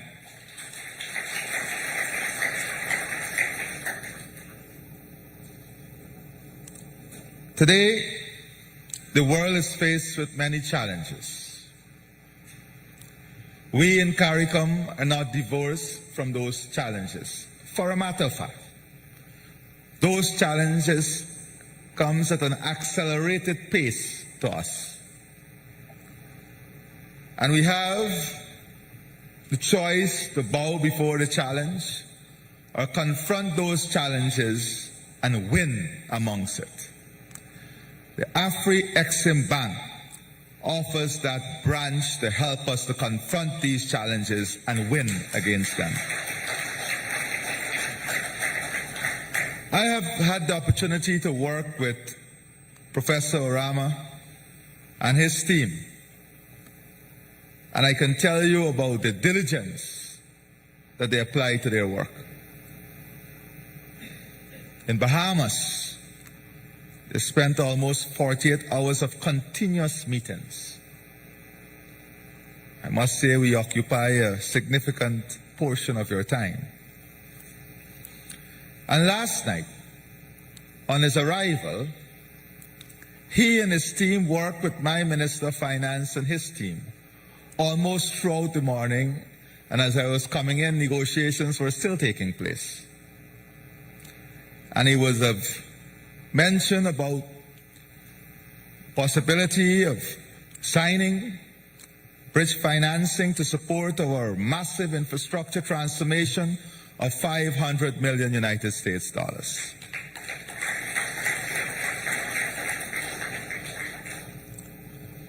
So we live in a strange world. And you want to know how strange it is? Let us examine the front page of all the newspapers in the Western Hemisphere tomorrow and see how many of them will speak about this story that is unfolding here today.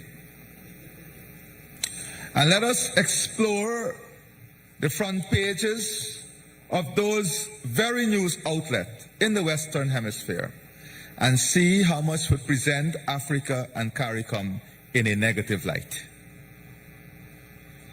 And that's a story you must understand. We have failed historically to celebrate who we are and to celebrate our accomplishments, and we must stop this failure now.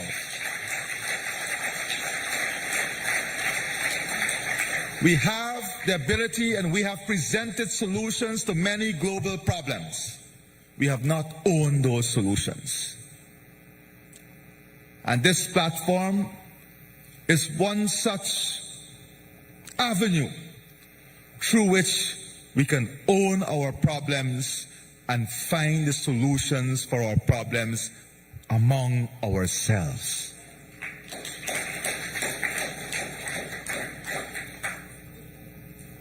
This is not an easy task, but it is a very important task for us.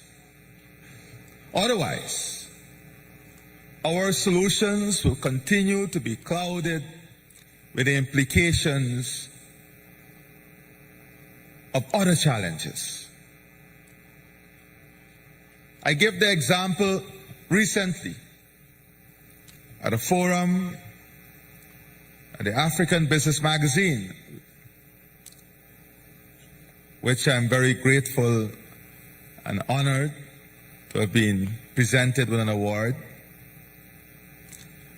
that if you look at the simple rickshaw, it tells your story. If you want to symbolize poverty in Asia, India, Africa, you will see a rickshaw with someone riding it and persons in it.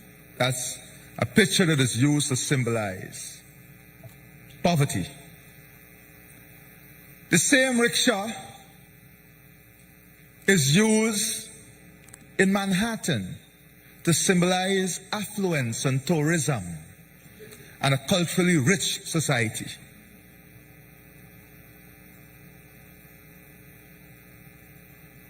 Have we pondered on these very simple things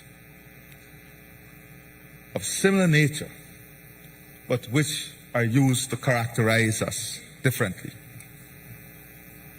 Since our engagement here in Guyana with the African Exim Bank, we have made very strategic decisions as a government. First of all, we have appointed a full-time advisor in the Ministry of Foreign Affairs on African investment and business opportunity in the form of Ambassador Hamley Chase. Hamley Chase, is he here? Is Hamley here? I'm sure he's around. Outside of that, I want to recognize the strong work of Floyd Haynes, if you can stand, please. Over the last number of months, Floyd has journeyed many times in Africa and has held many discussions with the AfriExim Bank to do a number of things.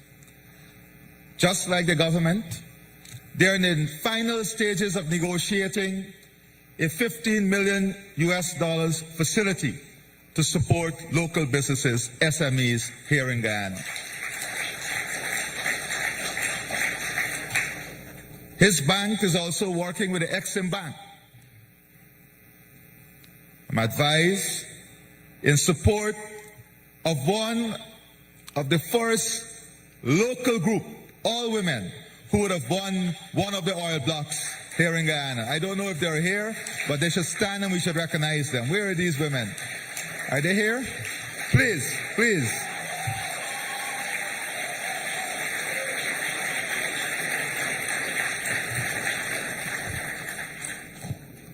So I must acknowledge the work of Floyd.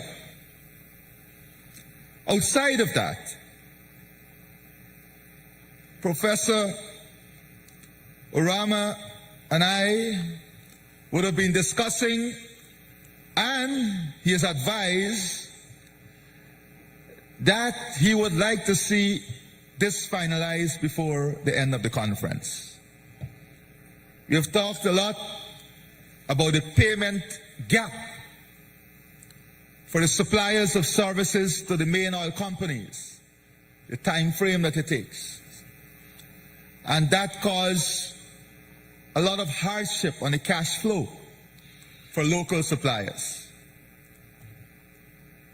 Like they did in Angola and Nigeria, am I right, Professor? They established what is known as a local content facilitation fund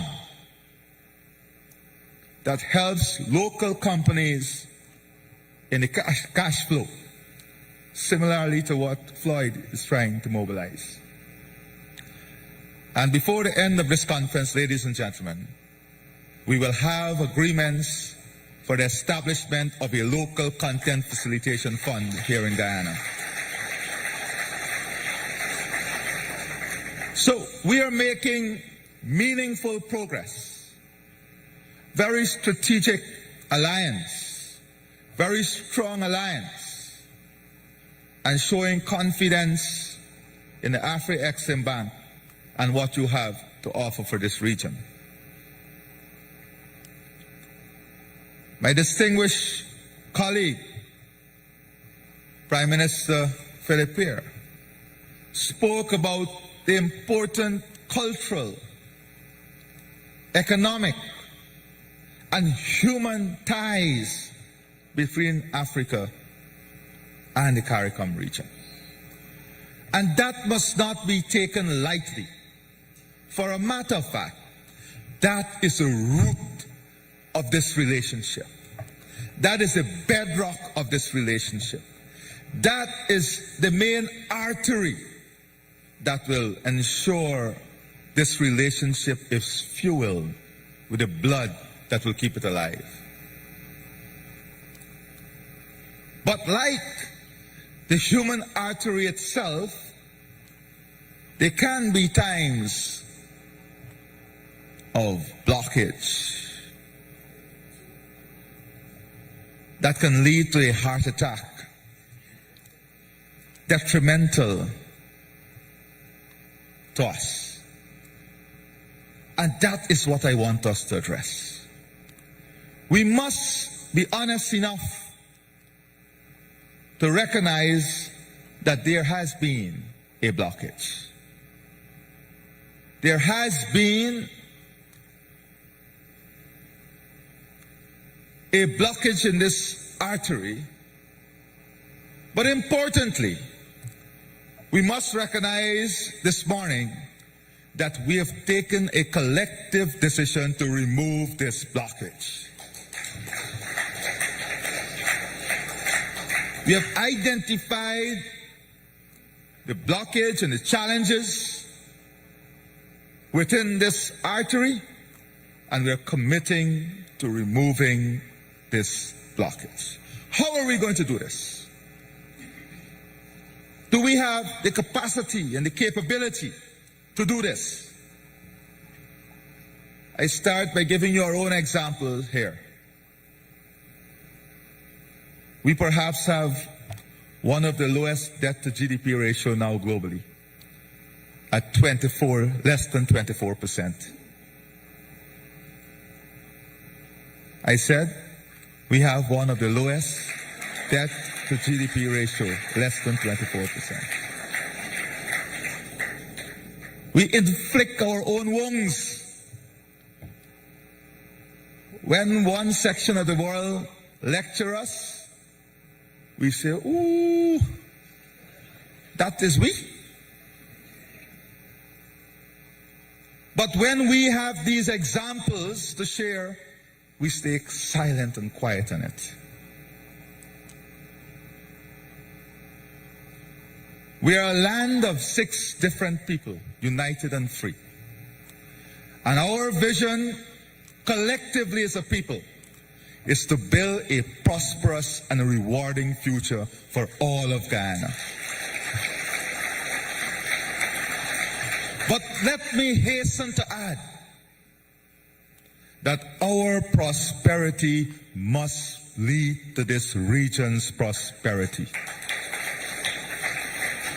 We are integrally linked to this region, and we have a responsibility to work as hard as we work for Guyana, for this region, and ensuring a prosperous pathway for this region. And we are fully committed to that.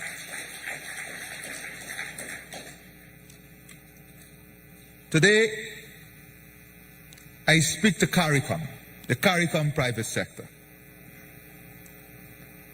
And I see my dear friend from CAPSO. Please stand and let us recognize you.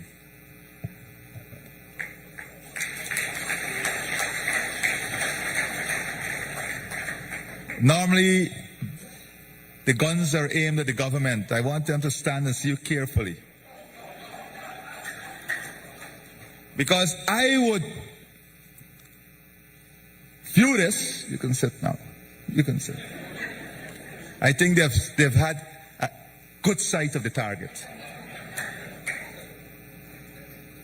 I will consider it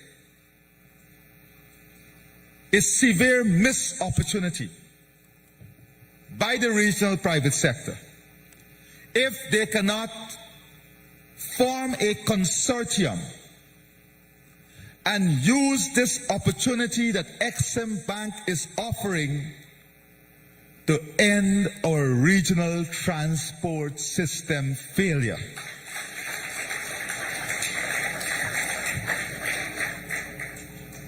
And I speak specifically about our maritime transport infrastructure. We can plant and grow as much as we want.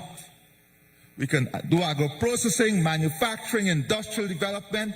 We can re-engineer the supply chain, but we have to move things. We have to move things throughout the region. We must find the solution. AfriExim Bank has assured us that they are ready to examine a proposal from the regional private sector to present this solution. Every single state in CARICOM has made it clear that we will give all the incentives necessary to facilitate the building of a regional transport infrastructure system to solve the problem of regional transport. It is in your hands now.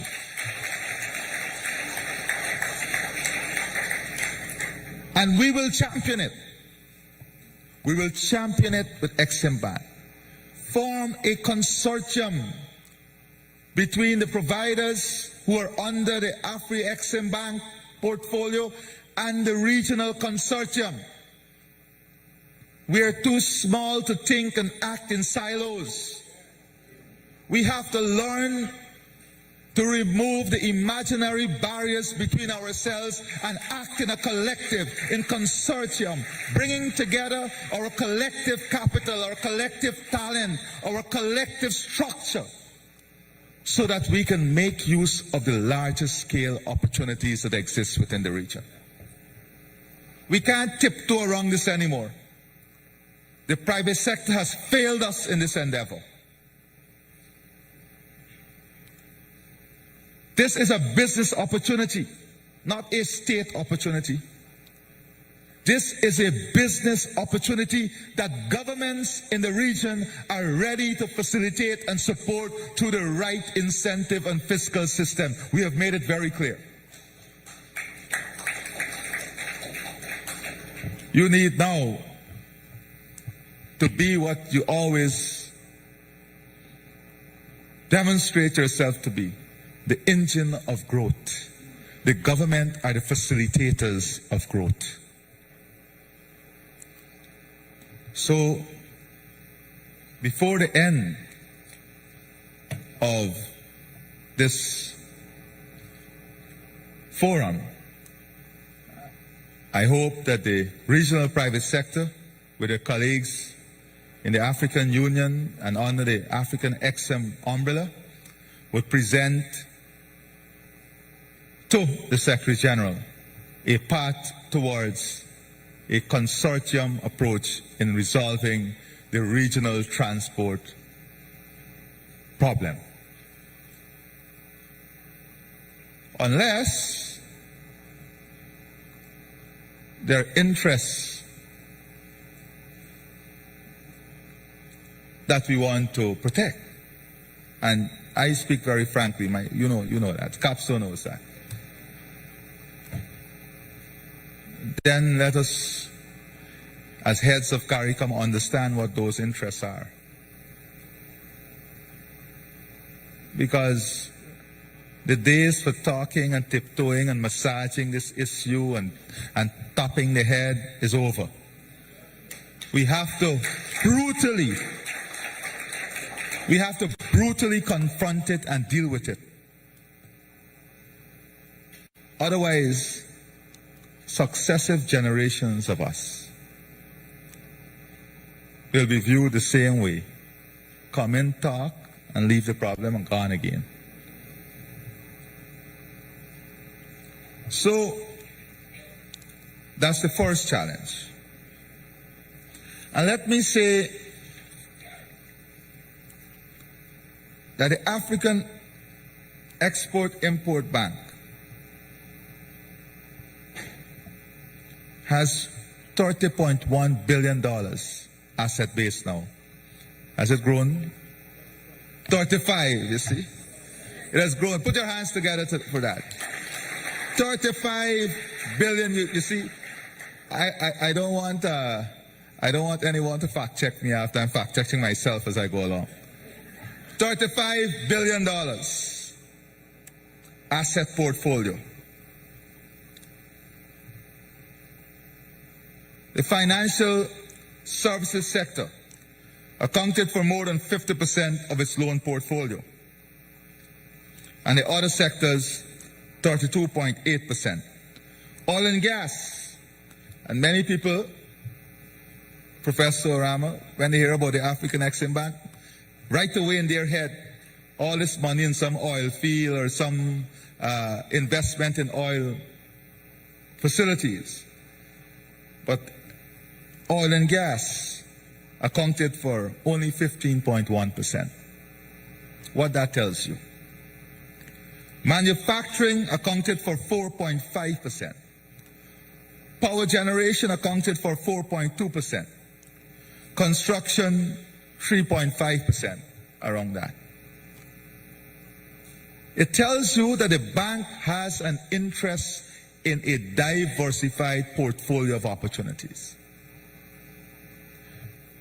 The International Trade Facilitation Center, when our sister spoke, 90% of what she spoke about was food security and agriculture. Here in Guyana, we want to present our country as a leader in food, energy, and climate security in a world 2030 and beyond. We have all the natural attributes in doing this.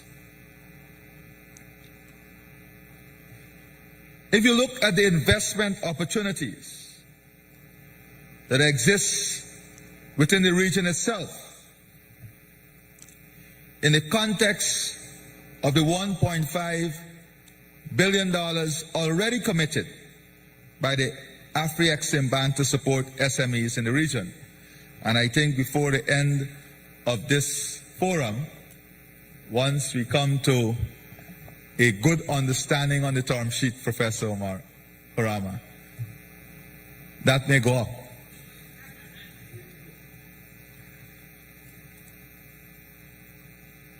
It is important for us to note that whilst the region has a population of about 19 million people, we have millions of people who utilize the services of the region through the tourism product.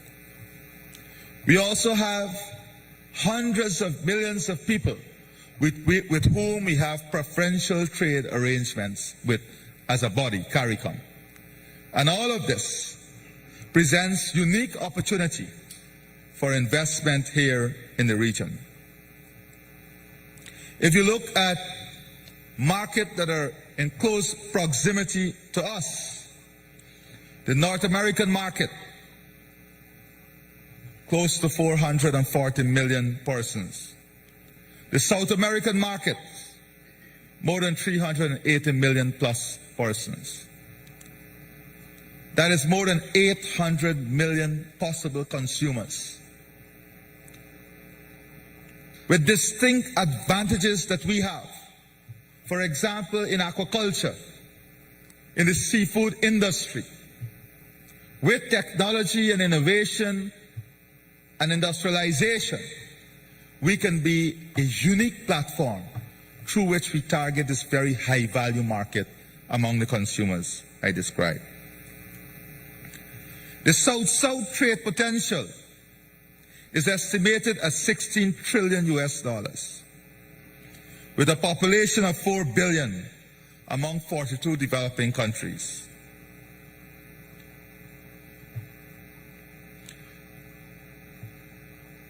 UNCTAD reports that the volume is now higher than that of the North-South trade, growing faster than the world average, fostering trade in non-traditional exports, including higher value-added and technology-intensive manufactured goods. Now, this is important. There is an important fact that we must not forget. During slavery, much wealth was extracted. After slavery, the developed world had the ability to move rapidly into what was then termed mechanization. The developing world did not have the capital to move as rapidly towards mechanization. So it left us at a disadvantage, a comparative and competitive disadvantage. So the developed world was able to grow their economy in a rapid pace through mechanization and modernization. We never had the capital to address mechanization. After slavery and indentureship, we were more focused on basic things like education, healthcare, infrastructure, which we are still struggling with. Developing world. Now, the developing world is in a position to invest in mechanization and modernization. But guess what? The developed world has now leapfrogged into digitization and innovation, creating another set of comparative competitive disadvantage. So the developing world, let me tell you, give you a simple example. So the developing world is told now that if you don't invest in digital passports, electronic passports, your movement will be curtailed. You may not be able to travel in different regions. So we have to reassess, and that is why UNCTAD made it very clear. The growth is primarily much larger and faster in technology-intensive sector. We now have to leapfrog ourselves into this digital innovative world, talking about telemedicine, digitization of government services. And that is the position through which we find ourselves. So as a region here in CARICOM, leaders are now grappling with this challenge of ensuring we are not again left 40, 50 years behind because of innovation and digitization. And that is where I think the AfriExim Bank and CARICOM must align our thoughts. How we can build a regional project, how we can transfer the technology within the confines of our own control to accelerate innovation, digitization, and the technology that is required in a world 2030 and beyond. Let me pause and welcome our dear Prime Minister, Mayor Amo Motley.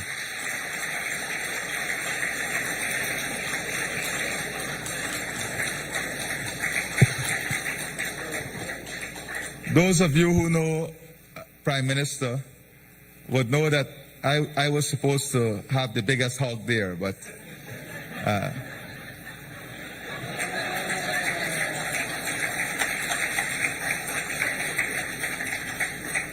and I was waiting, please, I was waiting on Prime Minister's arrival for us to also recognize that Prime Minister Motley is the architect of this relationship between CARICOM and the AfriExim Bank.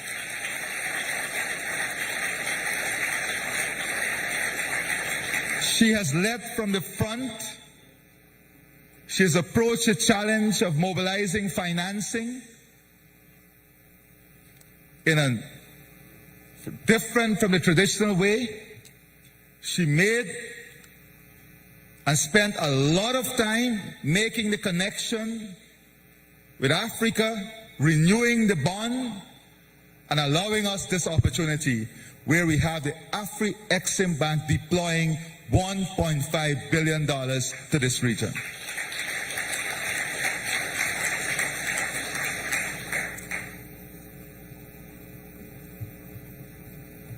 Now, we must not view the region, as I said,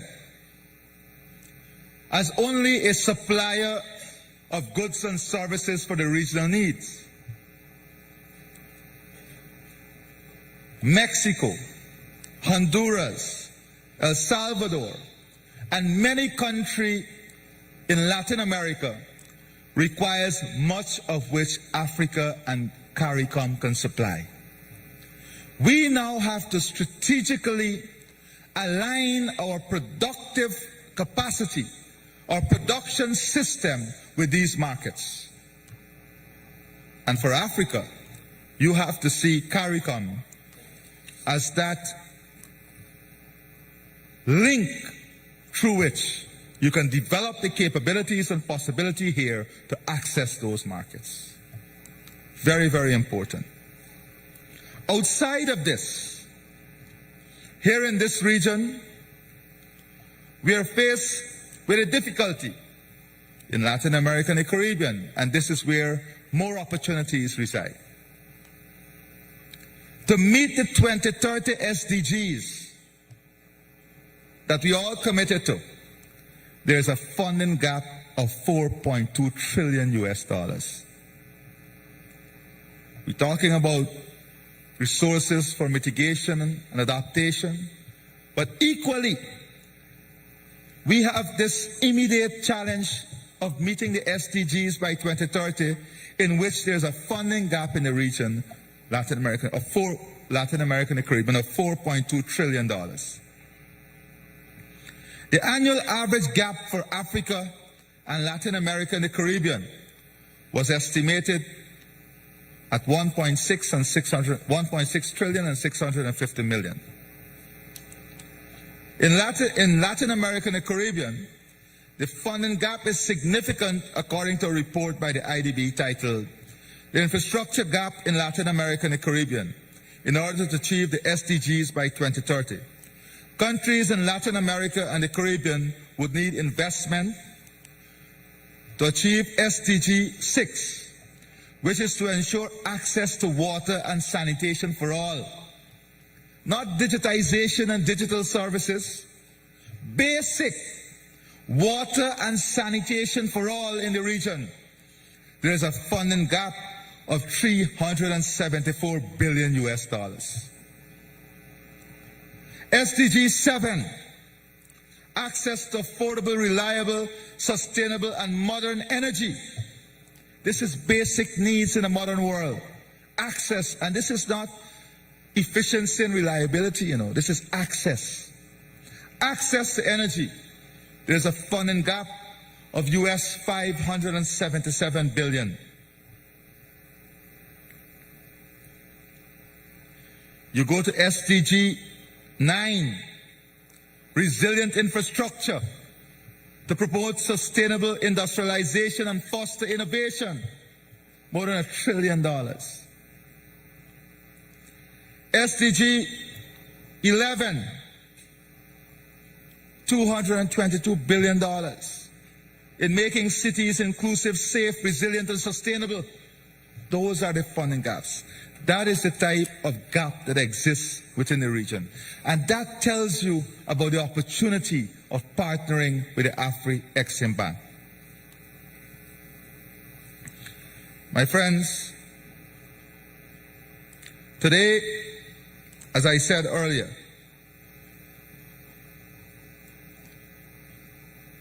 we have an opportunity of expanding this partnership in a different way. The colonizers' goal was to expand the slave trade, in honor of those men and women who we lost in the most horrendous form, we now have an opportunity to rewrite history of collaborating and expanding partnership for the prosperity of the people of our two regions. We owe it in the memories of that generation to do all we can in this generation, in this time of our history, to build stronger, to create greater bonds, but not bonds based on cruelty, bonds based on friendship, love, and prosperity. That is the difference that we have today. So as we confront the challenges over the next couple of days, I've highlighted already the areas in which collaboration is already there. And I would consider, as I said, I'll repeat in closing, I will consider our regional private sector to be lagging behind. If at the end of this forum, we cannot define the path of building a regional consortium with our sister private sector from Africa in putting together a plan with the financing to end the regional transportation problem that we have. The government has made it clear, and I want all of CARICOM to hear this. All the governments in the region, we have made it clear we will facilitate such a consortium and investment through incentive, through promotion, through doing what we can do, facilitating the investment. The private sector must get up and put that consortium in place, partner with the Africa Exim Bank, and end this problem. Bring the solution. That is their role. Their role is to ensure the business opportunity is there. We have already said we'll facilitate it. Thank you very much, and God bless you.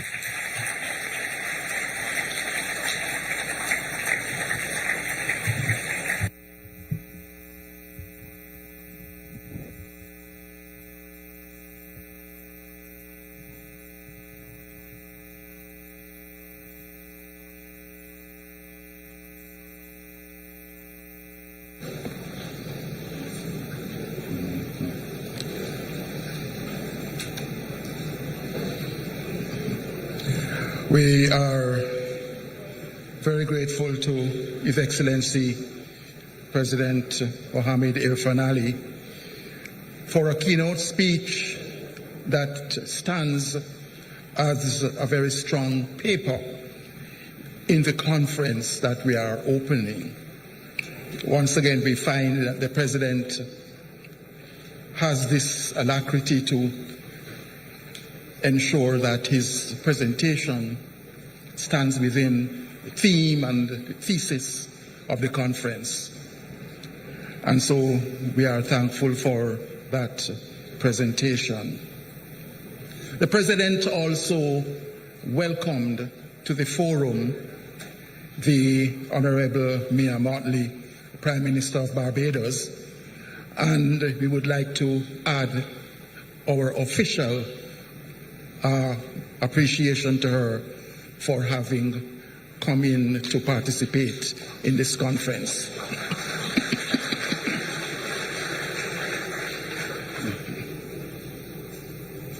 At this point, there is a ritual that needs to take place, a ceremony which we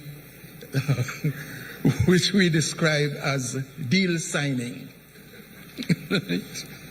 A ritual, yes. And it is a very important signing of deals between the private, including the private sector, Africa, the African Union, the African community, and the Caribbean community, and the bank, AfriCaribbean Bank. And for this, I would like to invite a gentleman who you will not see, but who is very crucial in the smooth running of this conference and very important in the actual subject of the conference. And he will come to explain the deal signings that are about to take place and to invite those persons who are necessary to participate in the signing of these deals.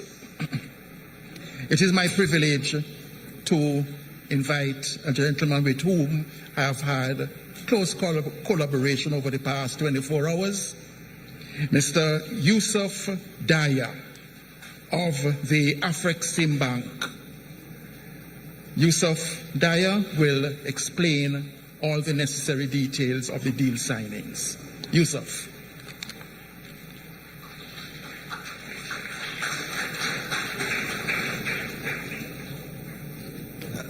Thank you very much, MC, Your Excellencies, distinguished guests.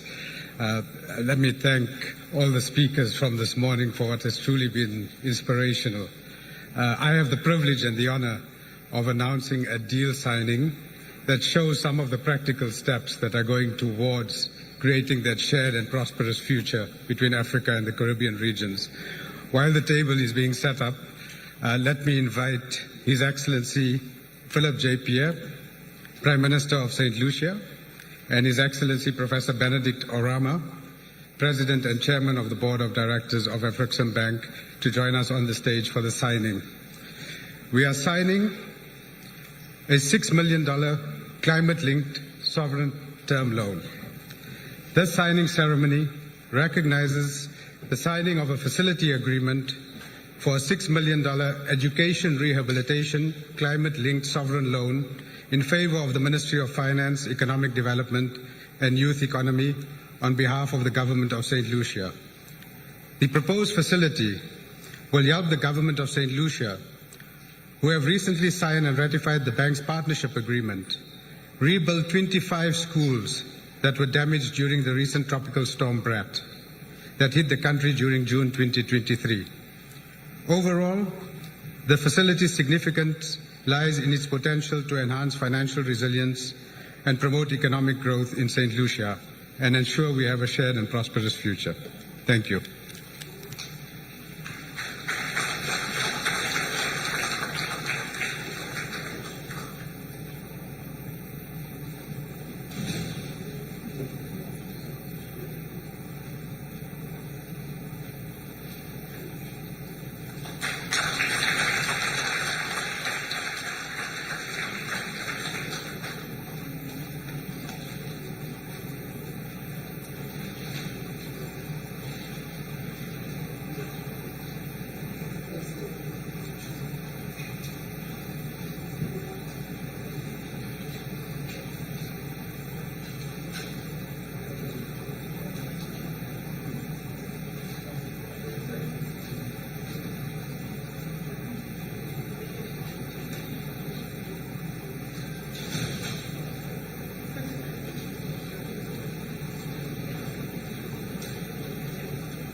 It all began in 1619 when the first Portuguese slave ship, the São João Batista, docked on the shores of present-day Luanda in Angola. And the pillars of diverse African economies were stolen away, bound in chains and taken to strange lands. A tiny scar on the hip of Africa was to metastasize into a continental cancer. Our trade in gold, ornaments, spices, and agricultural commodities was displaced by trade in our people. The agents of Africa's development became instead the engines for agricultural and industrial revolutions elsewhere. But despite the tragedy, we always hoped for the return of our people. We hoped for the restoration of African dignity. We hoped for the total emancipation of all Africans. We knew that to free ourselves, we must first free our minds. And this thirst for freedom, this quest for reunification, gave us the energy and armor to confront colonialism. Through relentless sacrifice, the battle was finally won in and around the 1960s. One by one, African countries cast off colonial domination to become independent states. The reunification journey began. The birth of AfriCaribbean in 1993. The declaration of the diaspora as Africa's sixth region. The historic declaration of the Year of Return by the government of Ghana in 2019 and heritage restitution all combined to become the unassailable force powering the emergence of a new Middle Passage, emergent a new Africa, stretching beyond geographic boundaries to the Caribbean and beyond to become the AfriCaribbean continent. Powered by AfriCaribbean's diaspora strategy, new Middle Passages are emerging, built on trade in goods and services, investment, and economic opportunities. This reunion has been celebrated far and wide. In December 2020, the historic first direct flight carrying Nigerian government officials, businessmen, and tourists flew from Lagos to Sangster International in Jamaica. In September 2021, African and Caribbean countries arranged a historic summit under the theme Unity Across Continents and Oceans, Opportunities for Deepening Integration. That momentous occasion was followed by the celebration of the AfriCaribbean Trade and Investment Forum, with convergence of over 1,000 African and Caribbean business people, policymakers, and governments in Barbados to nurture new trade, investment, and economic ties. Forging ahead with a common purpose for shared prosperity, the two regions have determined never to look back. AfriCaribbean offers the bonds that binds them together, with a partnership agreement now in place that makes CARICOM states members of the bank benefiting from its development programs. In just under a year, 11 of the 15 CARICOM member states have signed the partnership treaty and 8 have ratified it. 1 year on from the ACTIF 2022, substantial progress has been made in the pursuit of our shared aspirations. AfriCaribbean has opened its Caribbean office in Barbados with an initial $1.5 billion,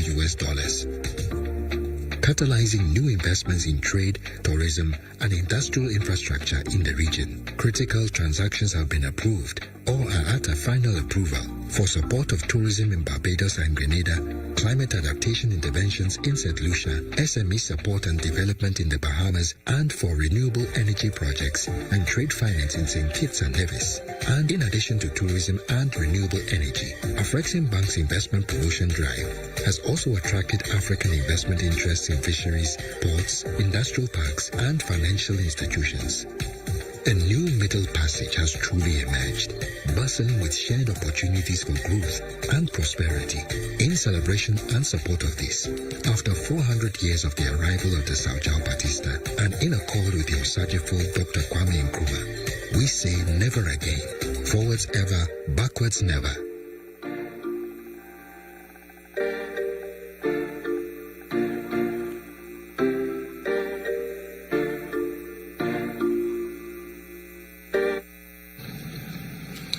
So, ladies and gentlemen, we have had the signing of the deals, and we had a photo opportunity involving those who were involved in the signing, and we have just seen the showing of the video, Middle Passage, whose relevance and importance you would have picked up as you watched the video. At this point, you are aware that the Honorable Mia Mottley, Prime Minister of Barbados, traveled from Bridgetown this morning and was not able to be here earlier in the proceedings, to join the proceedings of the opening ceremony.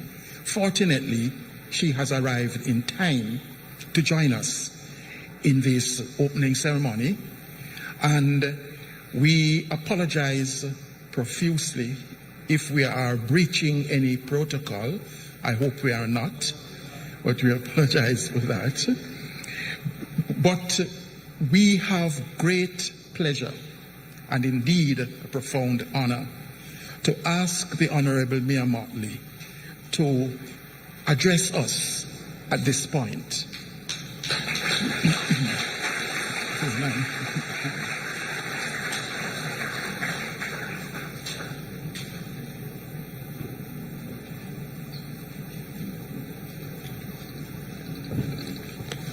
Thank you very much. Thank you very much, Mr. Chairman. Your Excellency, my brother, President Irfan Ali, my distinguished other brother, Prime Minister of St. Lucia, Philip Pierre, Professor Arama, who has become our brother, and all other distinguished guests, Prime Minister of Guyana, Mark Phillips, my other brother, and distinguished members of the Cabinet, and it is good to see my sister for a change, Secretary General, Foreign Minister of St. Vincent and the Grenadines, distinguished guests all. Let me first apologize for my arrival this morning.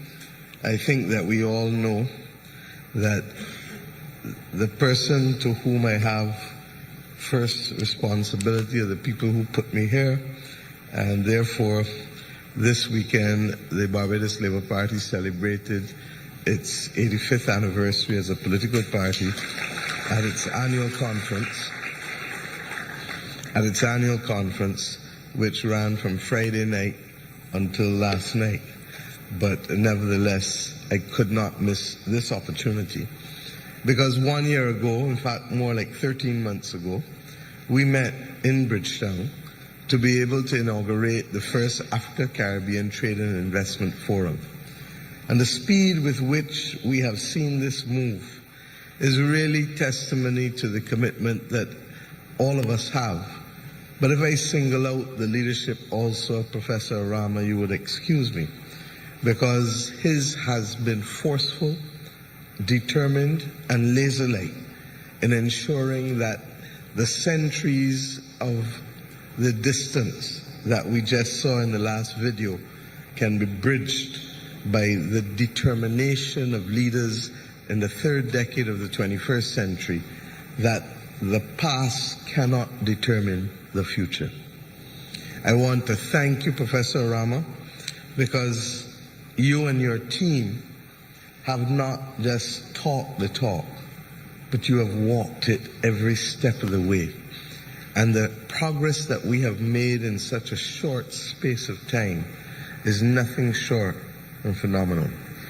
This bank has placed before the region, without even having all of the countries of the Caribbean community on board, the ability to have a line of credit of $1.5 billion, even though two of the largest countries in the region have not yet joined, and we hope to see them soon. But the bottom line is that tell me how many other countries, institutions, Secretary General, have seen us or heard us and are prepared to work with us in the last few years. I believe that President Ali's point at the end of his speech about the fraternity that binds us together, the solidarity with which we treat to one another, is one of the reasons why we have seen this level of progress and one of the reasons why we are seeing it in areas that matter to us. And not that other assistance or partnerships don't matter, but at a time of great international turbulence, the capacity to be able to have access to capital as oxygen is absolutely critical. In addition to that, the ability for our private sectors to begin to know one another is the next most critical step. We don't trade as governments. We facilitate, we regulate. But our ability to have people get to know each other and to come together in partnership, either in joint venture companies or alternatively in trading through goods and services, is what we need to be able to expand our economy, particularly since our development post-independence was driven by a North Atlantic focus rather than looking eastward and westward. It cannot continue. And we have said this, but we are now ensuring that those of you who have the ability to want to make that difference can do so with us. The establishment of Republic Bank in Ghana was a major step for Caribbean entities because it allows us to be able to ensure that our people begin to understand the ecosystem and the landscape.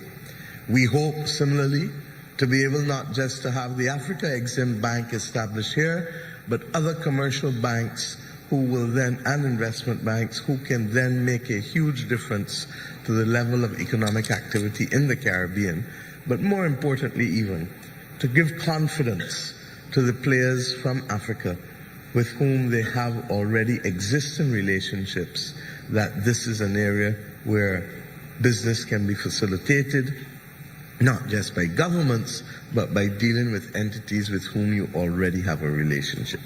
I trust and pray that equally, Caribbean people in going to Ghana and wherever else Republic Bank will go, will also have that initial bridge, so that as you walk tentatively out into new horizons, you know that you have faces and spaces that you are comfortable in. And as small as that may seem, it is actually the biggest assistance to getting things off the ground, working with people with whom you already have a relationship. I also want to address the issue of responding to the world in which we live. And whether the world is driven to the point of this turbulence as a result of the climate crisis, consequentially into food security and water scarcity, as a result of needing new investment to transition to a new environment, but recognizing that even as we transition, that the absence of capacity in terms of the procurement of supplies and materials and equipment means that we still need to solidify our position with respect to traditional energy, and not just only the renewable energy that we want to be also a major part of our future. Whether it is as a result of the pandemic, and for those of you who do not know, our relationship with the Africa Exim Bank was rooted in the pandemic, because it was at that very time when no one was looking at us in the region. Our orders were too small to command attention. We couldn't shape the market in any way, and we were simply takers of the terms and conditions that were put before us. And the Africa Exim Bank, along with the Africa Union, stepped up to the plate.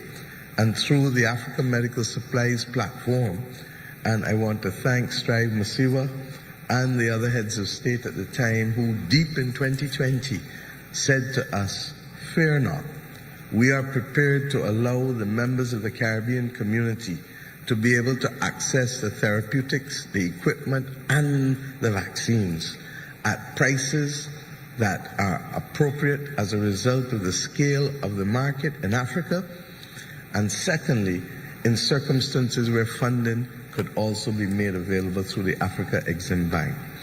We don't forget these things. And if we are to learn from other civilizations, we must repeat it over and over and over, because other civilizations understand the power of repetition in a way that we don't.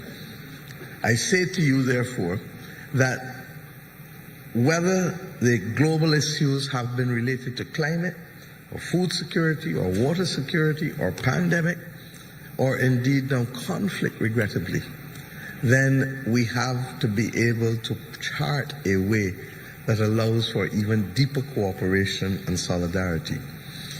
2 weeks ago, Professor Rahman and I spoke at length about the extent to which countries in Africa, and indeed to a lesser extent the Gulf states, are deeply concerned about food security.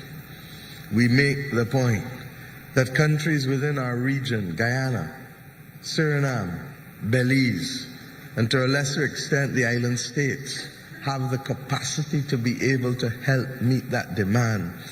But we need to be able to have greater compliance with respect to the other matters that will make the trade in food an immediate reality. The President spoke about transport. And the transport is not only about people, but it is also about goods and commodities. And it is for that reason that my own country does not have the scale of Guyana, although we have the sisterhood with Guyana. But what we have is that we were perhaps the first logistics hub in the Americas in the 17th century, but for the wrong reasons and the wrong products. Regrettably, it was for human beings. But the geography has not changed, and the ability to be able to be that logistics hub equally is still there. And that is why, working with my brother, President Ali, with the Barbados-Guyana relationship in agriculture, we have been making our way towards the establishment of Barbados as an agro-processing, and hopefully with our brothers from Egypt, a fish processing hub, to ensure that we can make those initial steps to be able to ensure that all of the production of the Caribbean can in fact now be made available to the people of Africa in circumstances where many of the countries in Africa are facing the same climatic crisis issues that we are. And therefore one may easily say, well, why not just get it out of Africa? Because as we know, Malawi, Mozambique, name all the countries that you have seen, from hurricanes to floods to droughts in East Africa. And you begin to understand that we need to be able to broaden our options and to ensure that we have access to a stable supply, recognizing that the climate crisis will not hit each of us at the same time, and certainly we hope never, but certainly not for a few decades. So that ability, therefore, to plan out in a way that maximizes our production capacity and our ability to trade becomes now fundamental if we are to keep our populations stable and happy in this very, very difficult moment. In addition to that, we have seen also a recognition by the Africa Exim Bank that this region depends in large measure, particularly the island states, on tourism. And therefore the ability to put in place access to a fund for our hoteliers and those within the tourism and hospitality business is equally critical. Tourism is a business that requires renewal of product periodically if they are to remain competitive. And therefore it means that it has a continuous relationship, Ashley, with finance, because you have to go all the time to renew your product. If not, you cannot command the average daily rates that effectively allow you to operate. Our region, regrettably, has not been able to see the level of renewal as quickly and as efficiently as we should have seen it, largely because of, in the last few years, it has been difficult. 2020 saw the shutdown of every single hotel and every single tourism establishment, and 2021 and 2022 saw the continued circumstances, even if not on a continuous basis as the case was in 2020. It therefore means that most of our companies are in need of some kind of arrangement and support. And we believe that governments working in conjunction with entities like the Africa Exim Bank can help make that difference, even if it means that we have to have a conversation as to how best the government plays its role and the private sector financing and the institutional financing can come to the table. If we don't do it, our region will not be competitive in tourism, and it is a world where everybody now understands that they have to go and fish to eat or reap the plants to eat. But nobody is owing us anything or giving us anything. And it therefore means that the tourism sector in particular, in which we are globally competitive, cannot take anything for granted and must move with dispatch in order to be able to renew its product. So your commitment to put $300 million available to the tourism and hospitality sector in the region is a welcome initiative, and I trust and pray that the members of the private sector will understand that that is critical. As it relates to interest rates and as it relates to other systems that are necessary within the tourism sector for us to remain competitive, that's a different discussion. But what we need is access to the oxygen. And without the oxygen, we're not going to have the refurbishment. In my own country, we had to put a program in place which we call the BEST program, recognizing that if we didn't do it, our plant would be dilapidated, and that the first thing that we would be doing coming out of COVID would be a dilapidation survey, which could not help us. So I thank you for that. We have seen today how you have also responded to countries like St. Lucia with respect to the emergency funding necessary to be able to deal with school repairs.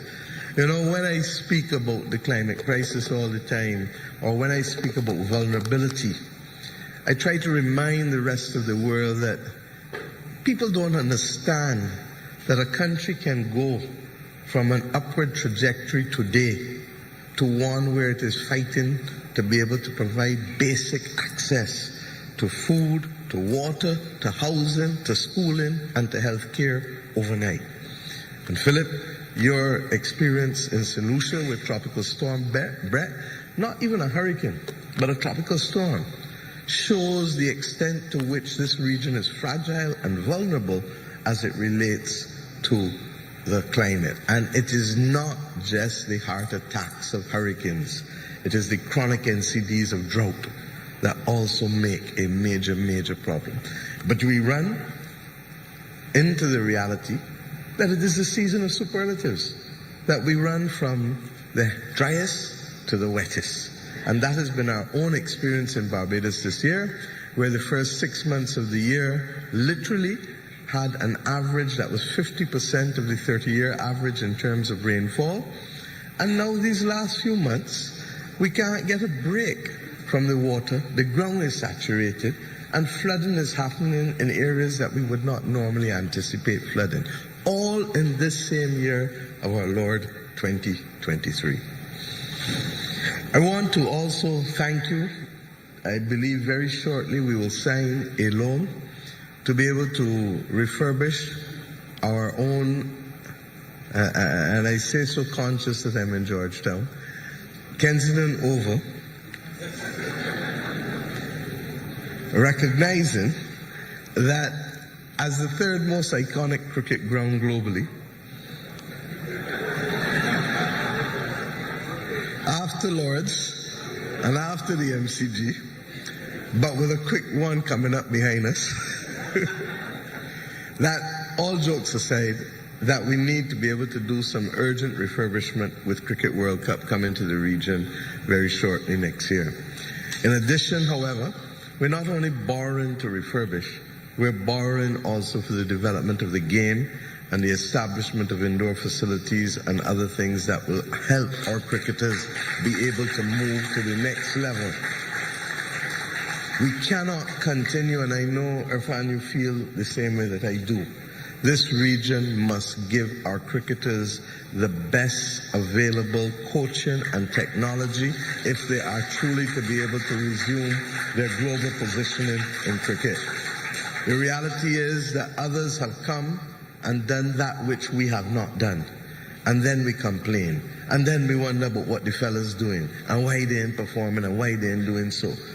If we in a government understand the importance of deconstruction and reconstruction in order to make governance appropriate to the age in which we live, then surely we must be able to give our cricketers the tools to allow them to dissect in fine detail the batting, the bowling, the fielding, the practices of all of the people among their own team, but also all of the people against whom they will compete on the field.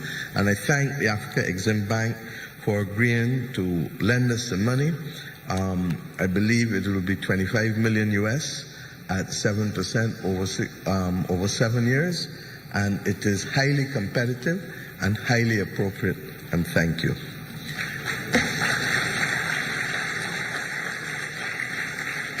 In addition to that, we have also seen, and you have heard this morning, about the CARICOM Development Fund that has become a shareholder of the bank.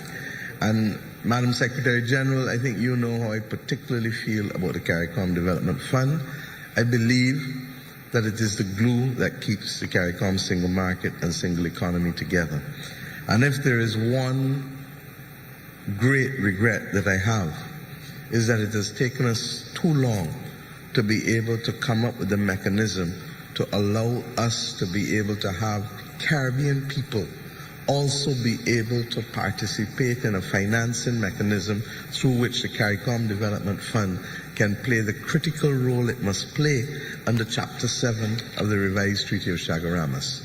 We have one of the most successful single markets in the world. Don't fool ourselves. After the European Union, ours is perhaps still the most successful. Africa has now committed to it. We have been going for some time.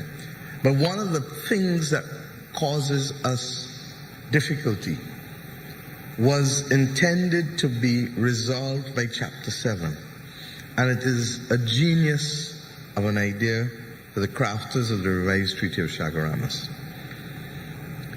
However much you integrate, there will be winners and losers. And we found a formula that allowed us to identify disadvantaged countries, the LDCs, Philip, in the Eastern Caribbean predominantly, disadvantaged regions. There are parts of Guyana, parts of Jamaica, parts of Trinidad, parts of Barbados that may be disadvantaged for whatever reason. And disadvantaged sectors. There are sectors that have become disadvantaged largely because of the evolution of the particular way in which those ecosystems and commerce and activities and trading or technology may have evolved. And that disadvantaged country, sector or region then is entitled under the CARICOM Development Fund to be able to borrow at concessional rates, as St. Vincent and others have done over the years, to ensure that we can finance our development. When the fund was first started, it was intended, and my predecessor and then boss, the late Prime Minister Owen Arthur, took responsibility for trying to be able, along with others, to help the financing of it. But many of our friends globally have not seen the need or urgency to support the region in tangible ways with respect to the CARICOM Development Fund. And that is why we said that we needed to turn within the region and to create an opportunity where those persons who have money in savings accounts in the region and are receiving 0.0001% might well recognize that there's an opportunity to get a larger percentage return on interest if they involve themselves in things pertaining to CARICOM development. I hope that with the work done by the CARICOM Development Fund and USAID, that we can get to that stage. But more importantly, I hope that now the related party status with the CARICOM Development Fund being a shareholder in the Africa Exim Bank, that we can find innovative ways to be able to tap into the significant amount of savings and liquidity in the region that is lying dormant, not receiving proper interest rates, and not therefore being able to work for itself, particularly in an inflationary environment such as the one in which we find ourselves today. And at the same time, with a development deficit that needs financing. You heard my dear brother speak about what is needed just in Latin America and the Caribbean for us to deal with the SDGs. And as a co-champion of the SDGs, I say to you that one of the reasons why we went to Paris in June of this year was to be able not to discuss planet alone, but planet and people. Because you may find yourselves winning one battle and losing the other. So I hope, therefore, that we can move in this direction to deepen the relationship. I note that on Wednesday, I believe, or Thursday, the governors of the central banks of the Caribbean community are meeting in Kingston. And I trust and pray, therefore, that while a few governors have already accepted the wisdom of the Pan-African Payments and Settlement System, PAPS, that we will be able to have our governors of the central bank have a fuller discussion. Because, and it is appropriate that I say so, where we are in the headquarters of CARICOM. The CARICOM Multilateral Clearing Facility was intended to be able to facilitate trade in the region without the hard currency reliance. It is as valid today, a problem to be resolved, as it was decades ago when the CMCF was put in place. And I believe that the Pan-African Payment Settlement System is critical for us to examine, because above anything else, we need someone who is prepared to underwrite the trade. And effectively, that is what you have done with the PAP system in Africa, significantly improving the opportunities for trade within Africa, and we believe the same can be possible here in the Caribbean. So, my friends, I am holding you a little longer than I intended to, but suffice it to say that you would understand why I made it my business to be here this morning. Because I believe that this is a relationship that is critical to the development of Africa and the Caribbean, but even more so at this point in time when there is global turmoil and uncertainty on almost every front, from the economic front to the political front to the social front, to the climate, but loss of biodiversity. I thank the bank once again for affording us the honor of being its headquarters country, with the bank opening its first offices outside of Africa in Barbados in July of this year. We are still, therefore, in the honeymoon period. And I trust that those of us who hear me, therefore, will appreciate that this is one that has given all sides great comfort. I also want to say that while our relationship with the bank has moved quickly on one side, our relationship with other African countries has also opened up in many other areas. And I think that almost all of us, one of the last times I spoke in this country was with my brother, the President of Ghana, who came to Guyana to also to treat to the issue of local content and the technical cooperation between Guyana and Ghana. In our own instance, we have had significant opportunities for cooperation. Our embassy in Ghana has been working on a daily basis, putting together our people. But if there's one thing, and our relationship with Rwanda has blossomed, particularly in the area of pharmaceuticals, where we want to be able to have the Global Alliance for Pharmaceuticals for the South, Global South. And indeed, I expect that before the end of November, we will get the book, the white book as they call it, which is the regulatory framework that will allow us now to move to the next stage with respect to building out the pharmaceutical industry that is so badly needed. It is unacceptable that we do not have access to some of the better pharmaceuticals for treatment of cancer and other critical conditions in the global south, largely because of either trade restrictions or price, which makes it impossible for us to be able to afford and to access it. And in the same way that we did not sit down and play dead during the pandemic, we have a responsibility to be able to provide the quality and level of pharmaceuticals to our people that will make their lives even better across the global south. But I say to you that if there's one thing that perhaps we need to move that will perhaps explode the opportunities and the awareness of the general populations of Africa and the Caribbean, it is in the area of culture and sports.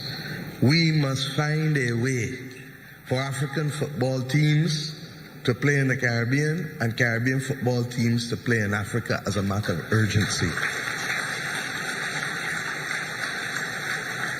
We must find a way for road tennis to be a sport played in every community across Africa and the Caribbean as we play it in Barbados. We must find a way for cricket, which we will dominate, I hope, in the future again, and for which we still have the global excellence among our legends, to be able to go into those countries in Africa that have a taste for cricket. I know that Rwanda has expressed a desire for that level of support because they too understand that after the Olympics and after football, cricket is the third largest global sporting event. We must find a way for our athletes, the sprinters from Jamaica and the long distance runners from Kenya and other parts of East Africa, to work together to have a level of global dominance, not just at the Olympics or the World Championships, but in the same way Europe can have professional meets all through the summer, Africa and the Caribbean must be the place where people come to see top-class athletics. And of course, in my own area, I used to manage a band. We must find a way for our artists, our filmmakers, our musicians to be able to do it. The truth is that we've seen there's a wonderful exhibition that's been taking place at the Brooklyn Museum by the Alara Lagos company, and I went to see it while I was there. But the linkages in our music between high life and calypso, the ability to have Rocky Daouni of Ghana do and be a Grammy-nominated artist in the same way, and when he sings Night Nurse, he isn't saying Night Nurse Gregory, he's saying Night Nurse Daouni. You understand? That is who we are. And that is why the world admires us for our flair and our creativity. And we must not put it behind us, because this is one of our greatest assets. And it is one of our greatest assets also to bridging gaps and building peace. And I therefore hope that we not only focus on the traditional areas, but we understand the power now that sports and culture gives us in being able to deepen the solidarity and expand the business markets necessary for our hoteliers, our purchasers of all goods and commodities, because it is within our reach. And let me give you the example.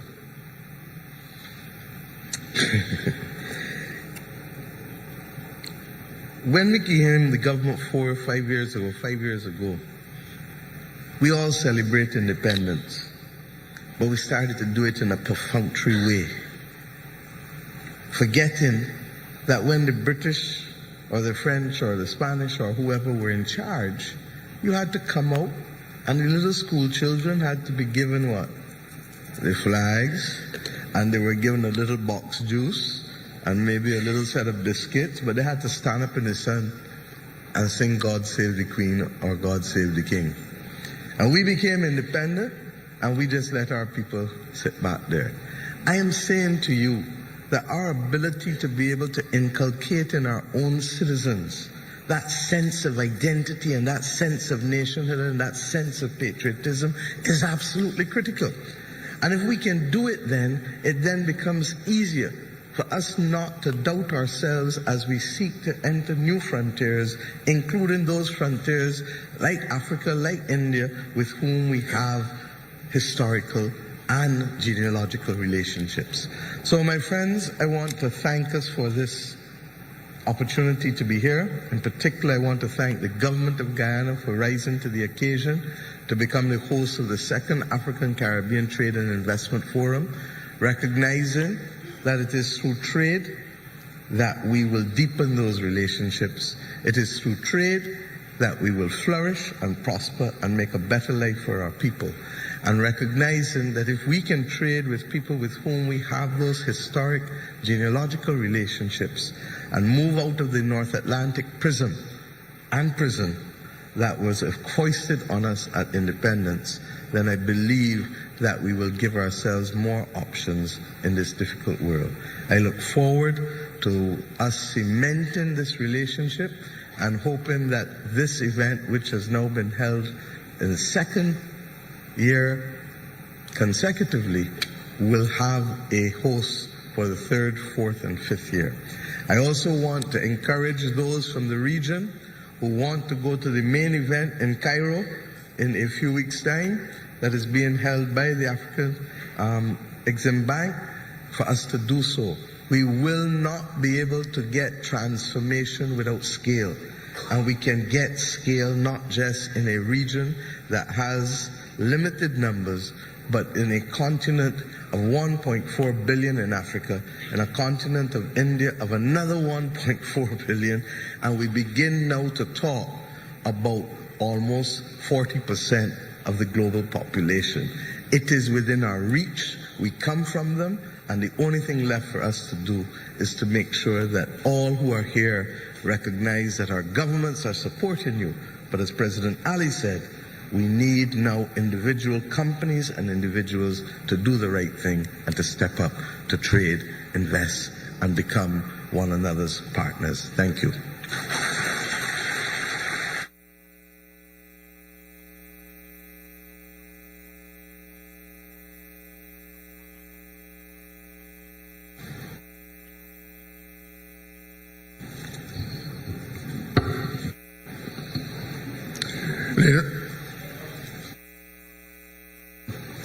Ladies and gentlemen, one of the purposes of conferences is to address technical issues and not only analyze theory, but to arrive at practical solutions.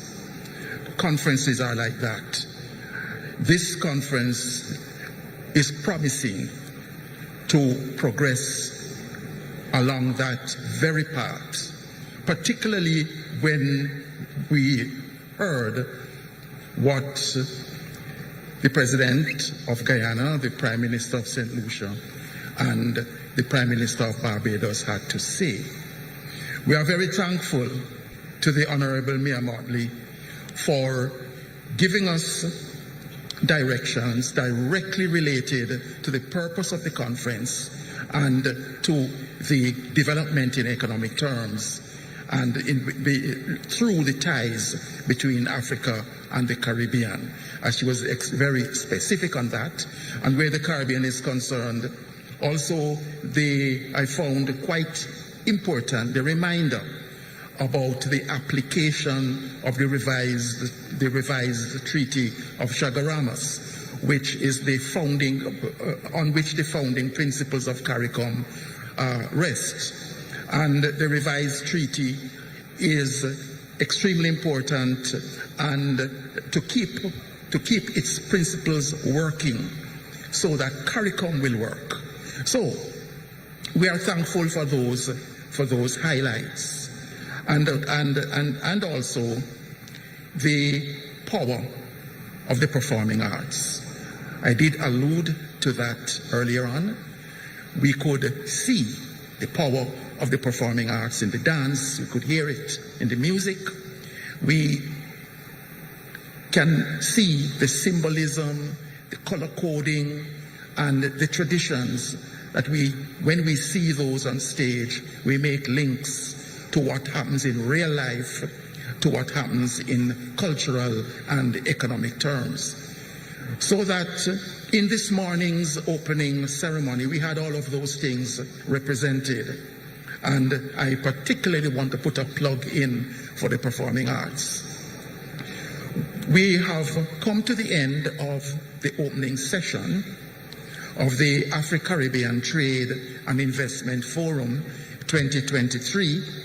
And in this opening ceremony, we saw in operation some of the things to which I have just referred.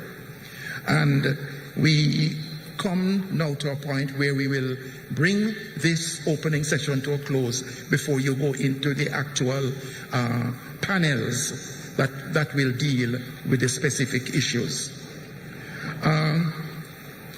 There is a particular logistic proceeding that has to take place, and we ask your cooperation with this, in that it is required that the officials of state who are seated in the first row here will need to assemble just outside here for a photo, for some important photographs. And that will not take very long.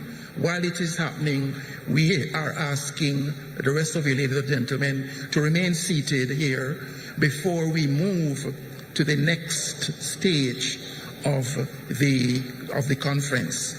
So, we thank you all for your participation in this opening ceremony, and we proceed to the photographic session outside. We ask the rest of you to remain seated for just a couple of minutes before going to a 15-minute coffee break. So that is what will be happening for the next time.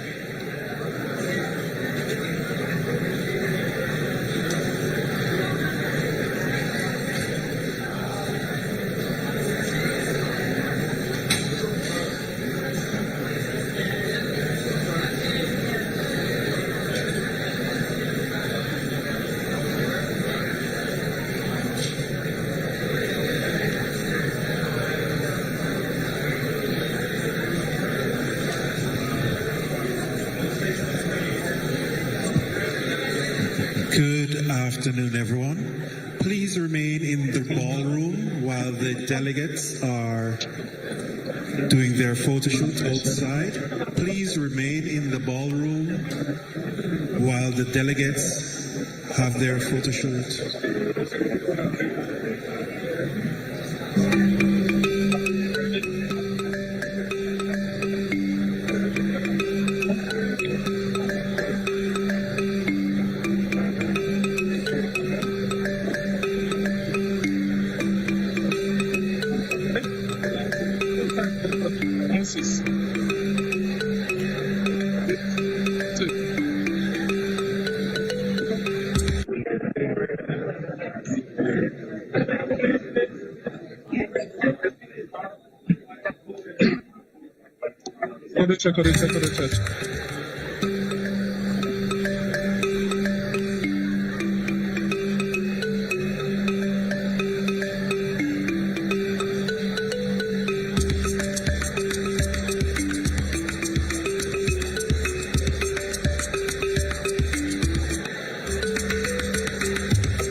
we're talking about the opening of the AfriCaribbean Investment Forum and Expo, and of course we're just minutes away before we're going to have the tour of the exhibition, but we could probably just recap on some of the things that were said a little while ago.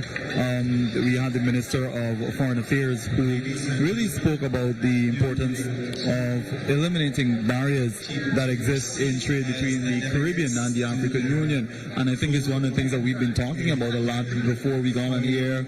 You and I had that conversation while we were in here. We were talking about those types of barriers that exist, and even some of the conversations we had a little while ago as well with some of the delegates here. Those are the things, some of the things that stood out and came out of those conversations. Yes, the Prime Minister of St. Lucia, His Excellency Philip Pierre, he spoke to the fact that the forum symbolizes a link for enhanced trade and cultural exchange, and that the theme, which is creating a shared prosperous future, is timely and fitting given the constraints that countries are facing and the global economies and everything that is taking place, not just in the Caribbean, but in Africa. Yeah, and I think one of the things you and I spoke about earlier as well is the fact that as a region here in the Caribbean, we don't really exist or by ourselves, or even the world, countries in the world don't really exist by themselves. The world is such a collective unit now where everything that happens, countries are literally affected. And you spoke about the war in Ukraine, you spoke about the fact that obviously this conflict is happening right now with Israel and Palestine, and those things will have ripple effect. The COVID-19 pandemic was not just limited to one country, it literally was felt all around the world, and the global shocks that were felt because of the pandemic, we know the experiences that we've had here, particularly in Guyana and the Caribbean region as well, as it relates to the pandemic and how it impacted the different sectors. And tourism is one of those areas that was significantly impacted, and we heard from several of the speakers as it relates to that. The Caribbean region is known for tourism. AfriExim Bank have stepped up and implemented policies to support the local tourism sector, not just in Barbados or in Guyana or in St. Lucia, but throughout the region. We've seen financing being made available to hoteliers, and even Prime Minister Motley made mention to that and commended the bank for taking such initiatives as well. Yes, like we said earlier before the speakers took to the podium, this year's forum, some specific objectives are promoting interbank relationships, including fostering payment and financial flow, and developing the creative and cultural engagements that can be commercially viable, while creating a business case for a potential Afri-Caribbean free trade area. Now, they were all talking about the unity that we must have. The Caribbean by itself, they already have a relationship through CARICOM, and Africa is hoping to cement these type of ties with the Caribbean for more than one reason, but it goes back to show that the history that we share in the Caribbean with Africa plays a vital, a pivotal role in engagements that they are currently having and for the future, because they're trying to step away from sourcing so much or relying so heavily on importing things from North America and Europe, and just be friends again. Yeah, but you know, you're talking about the endless possibilities that exist because of that relationship that exists between the African Union and the Caribbean. And the president of the AfriExim Bank, Professor Omaro, alluded to that and spoke at length about the transatlantic slave trade movement. And of course, the fact that obviously in the Caribbean here we were affected significantly because of that. And you spoke about building, for us being able to build ties and to build those unbreakable bonds and ties that really will be able to open up direct links between the African continent and the Caribbean region.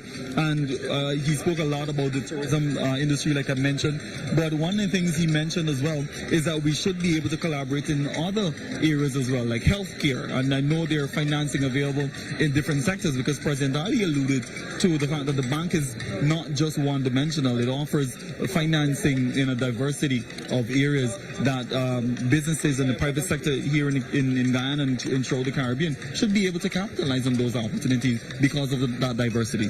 Yes, indeed. Speaking about the bank and this forum, this one is the second of its existence. Last year, the first was held in Barbados. And according to AfriExim Bank, in just under a year, 11 of the 15 CARICOM member states signed on to the partnership treaty. And actually, AfriExim Bank has approved a facility of $1.5 billion for CARICOM states, which will increase to $3 billion when all 15 CARICOM countries have signed the partnership treaty. So that's more money, more access to capital. Definitely. And Barbados's Honorable Mayor Motley was talking about the fact that in the